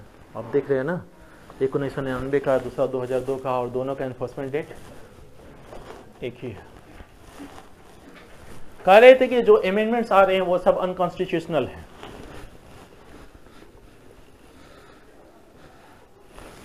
तो एक जजमेंट है Salem advocates bar association of Tamil Nadu, Salem advocates bar association of Tamil Nadu versus union of India.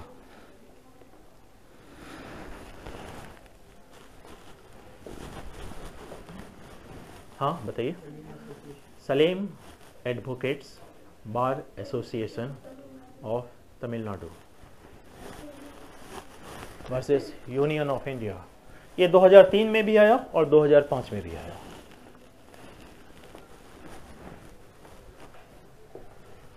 और इस जजमेंट ने कह दिया कि ये जो दोनों अमेंडमेंट्स हैं वो कॉन्स्टिट्यूशनल है, यानी इसकी कॉन्स्टिट्यूशनल वैलिडिटी तय कर दी इस जजमेंट ने। अब आप समझ सकते हैं कि आपसे प्रश्न किस तरह के पूछे जाएंगे।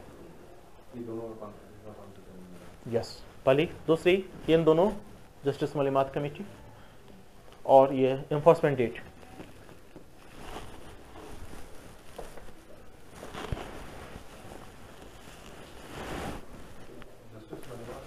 कमेटी जुडिशियल रिफॉर्म के लिए कमेटी बनाई जाती है।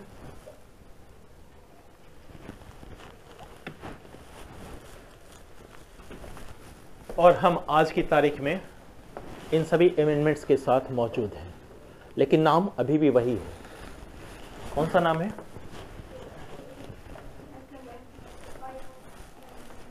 इस सारे अमेंडमेंट्स को इंक्लूड करते हुए भी अभी भी इसका नाम यही है और हम लोग यही पढ़ते हैं। यहां तक ठीक है? लास्ट अमेंडमेंट क्या कहा सर आपने? कॉमर्शियल कोर्ट वाला ना, वो कब का है? Act number 2016। इसमें क्या किया गया? कॉमर्शियल कोर्ट एस्टेब्लिश की गई अलग से।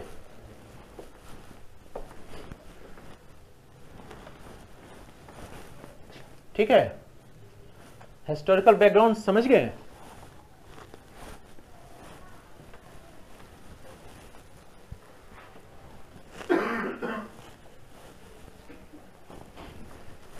हिस्टोरिकल बैकग्राउंड समझ गए तो प्रेम्बल देखिए, क्योंकि प्रेम्बल क्या कह रहा है? This is the act to consolidate and amend law relating to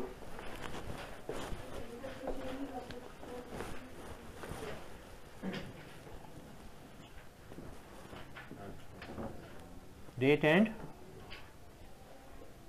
amend. क्या छूट गया इसमें? अब तक हम लोग पढ़ते आ रहे थे ना, कुछ छूटा हुआ है, कुछ मिसिंग है? यस, डिफाइन छूट गया। डिफाइन नहीं है इसमें, कंसोलिडेट है और अमेंड है। क्या मतलब होता है कंसोलिडेशन का? समेकन करने का मतलब क्या है?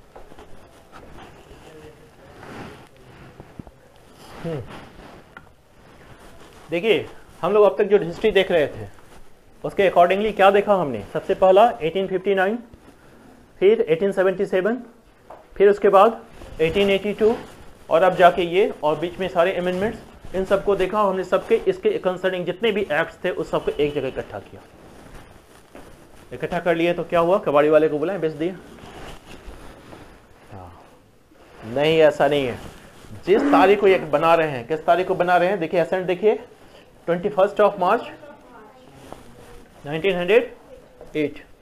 उस तारीख को एसेंट मिली किस राष्ट्रपति की?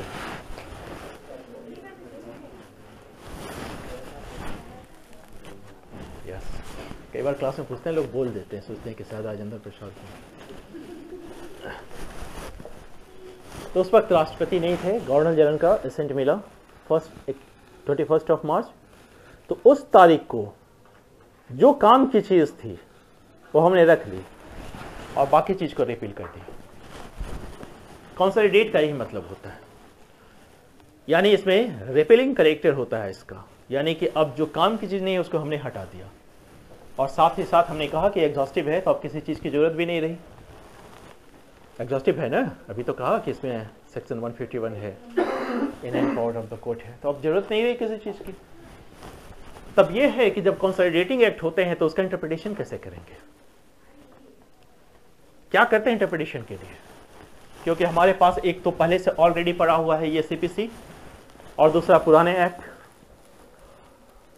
तो क्या करेंगे इसका इंटरप्रिटेशन? हमने कहा कि ये प्रोसीजर लॉ है तो इसका लिबरल इंटरप्रिटेशन करेंगे।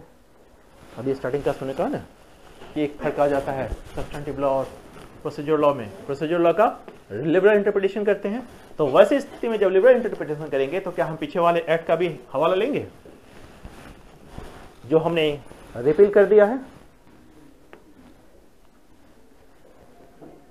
नहीं, ये इंटरप्रिटेशन का रोल है कि एक बार जब कंसोलिडेट कर दिए तो जो अब एक्ट है बस हम उसी को देखेंगे। इससे पहले क्या अधिनियम था, क्या कहता था, उससे कोई लेना देना नहीं।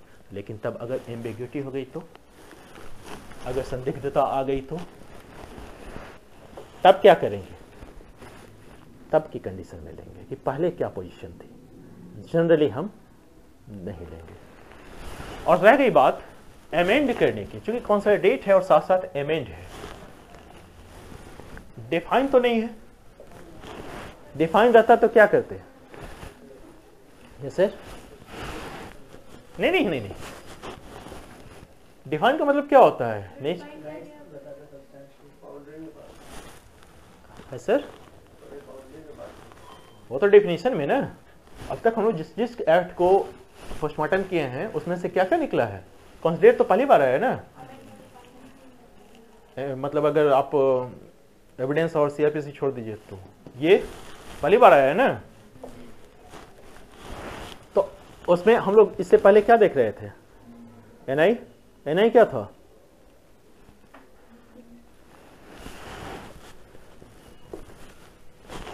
घबराइए नहीं, आप कहीं लिस्ट बना लीजिएगा, एक बार कोशिश करते रहिएगा, क्योंकि देखिए ऐसा है कि ट्रेंड बदल रहा है।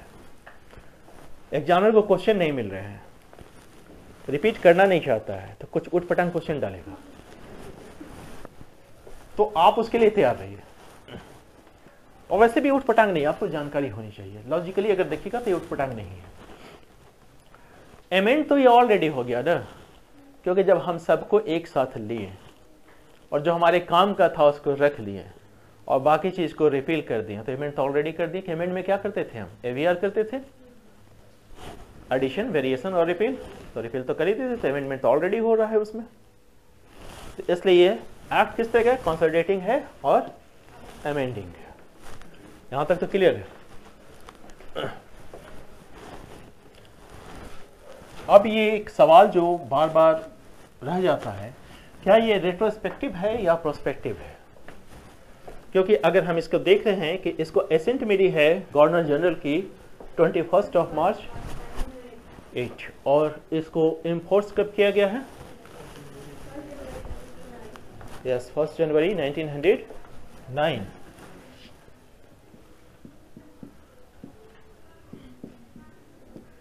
एक साल बाद। 1908 नहीं कर दीजिएगा, यहाँ 1908 का एक्ट है लेकिन इम्फोर्स वाला है। और एसेंट कब मिला है?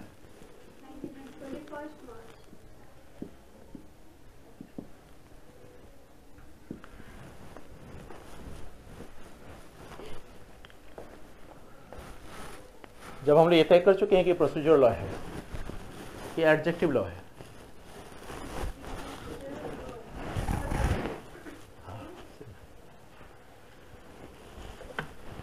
क्योंकि एडजेक्टिव लॉ में तो प्रोसीजर है ही। तो एक जनरल इंटरप्रिटेशन यह है कि जो भी प्रोसीजर लॉ होता है सामान्यतः वो क्या होता है, कितनी बार, हर बार क्लास में बोलते हैं, अब तो आपको बाहर करेंगे, आपसे उम्मीद नहीं थी। प्रोसीजर प्रक्रियात्मक विधि जो होती है भूतलक्षी होती है, रेट्रोस्पेक्टिव होती है, और सब्सटेंटिव जो होता है प्रोस्पेक्टिव होता है। जनरली जब तक कि कोई गुड कारण ना हो कॉन्ट्ररी में जाने का, मतलब कि अगर चाहती है लेजिस्लेचर कि प्रोसीजर लॉ को हम क्या करें, रेट्रोस्पेक्टिव इफेक्ट ना दें, तो फिर उसको एक्सप्रेसली कहना पड़ेगा। और सब्सटेंटिव लॉ को अगर चाहती है कि रेट्रोस्पेक्टिव इफेक्ट दें, तो भी उसको उस एक्ट में एक्सप्रेसली कहना पड़ेगा। जनरल इंटरप्रिटेशन यही है कि अगर उसने कुछ भी नहीं कहा है तो देन जो प्रोसीजर लॉ है वो रेट्रोस्पेक्टिव इफेक्ट रखता है, और जो सब्सटेंटिव लॉ है प्रोस्पेक्टिव है। प्रोस्पेक्टिव और रेट्रोस्पेक्टिव समझ रहे हैं क्या मतलब है? अच्छा, जिसमें भूत आ जाए तो हाँ बताइए क्या है भूतलक्षी, किसको कहेंगे? ये है 1 जनवरी। एसेंट मिलना और इन्फोर्स होना दोनों में फर्क है ना। ये तो लागू तब होगा जब ये इसको इन्फोर्स करेंगे। तो इस तारीख को हमने इन्फोर्स किया, इससे पहले का जो भी मैटर आ रहा था उस पे ये एप्लीकेबल हो जाएगा। सही है, यही है ना।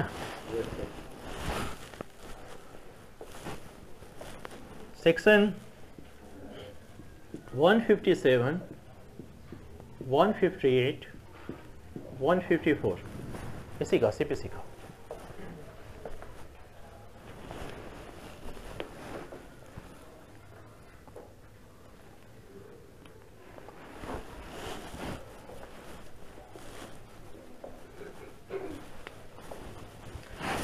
आप लोग टेकवानी पढ़ते हैं ना, कौन सी बुक रखे हैं आप लोग?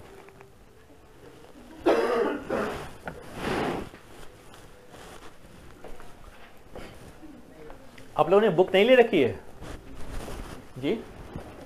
हाँ, सीके टेकवानी, यस। अच्छा, वहां देखिएगा उसने एग्जॉस्टिव की जगह लिखा है नॉट एग्जॉस्टिव। उसका मतलब आप हमें बताइएगा नेक्स्ट क्लास में क्या कहना चाहता है टेकवानी।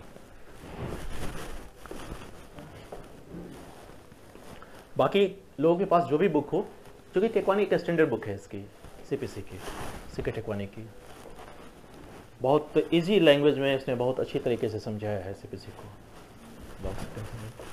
बाकी तो जो इनके पिताश्री दादाश्री जो भी कहिए मुल्ला जी हैं, अगर जो लोग अफोर्ड कर सकते हैं तो वो ले लें, और ना करना चाहे सिर्फ एग्जाम देना है कोई दिक्कत नहीं, ढेर सारी बुक्स हैं, पेरेंट काफ़ी है, मैं उसकी बात कर रहा हूँ। तो इसका मतलब हुआ कि ये जो पहले की स्थिति है, क्या इस पर ये एक्ट लागू होगा? और हम हवाला क्या दे रहे हैं? 154 को तो रिपील कर दिया, 157 और 158 एग्जिस्ट कर रहा है। लास्ट ये 2 सेक्शन है ना, 158 के बाद तो सेक्शन ही नहीं है।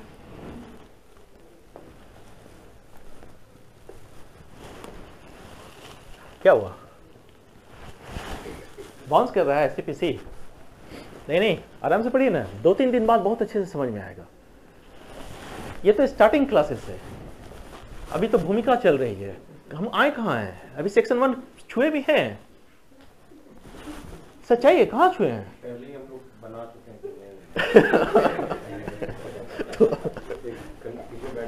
क्या? नहीं, बहुत टफ है ना। अब घबराइए मत, बिल्कुल मत घबराइए, आपका ये कॉन्सेप्ट बिल्कुल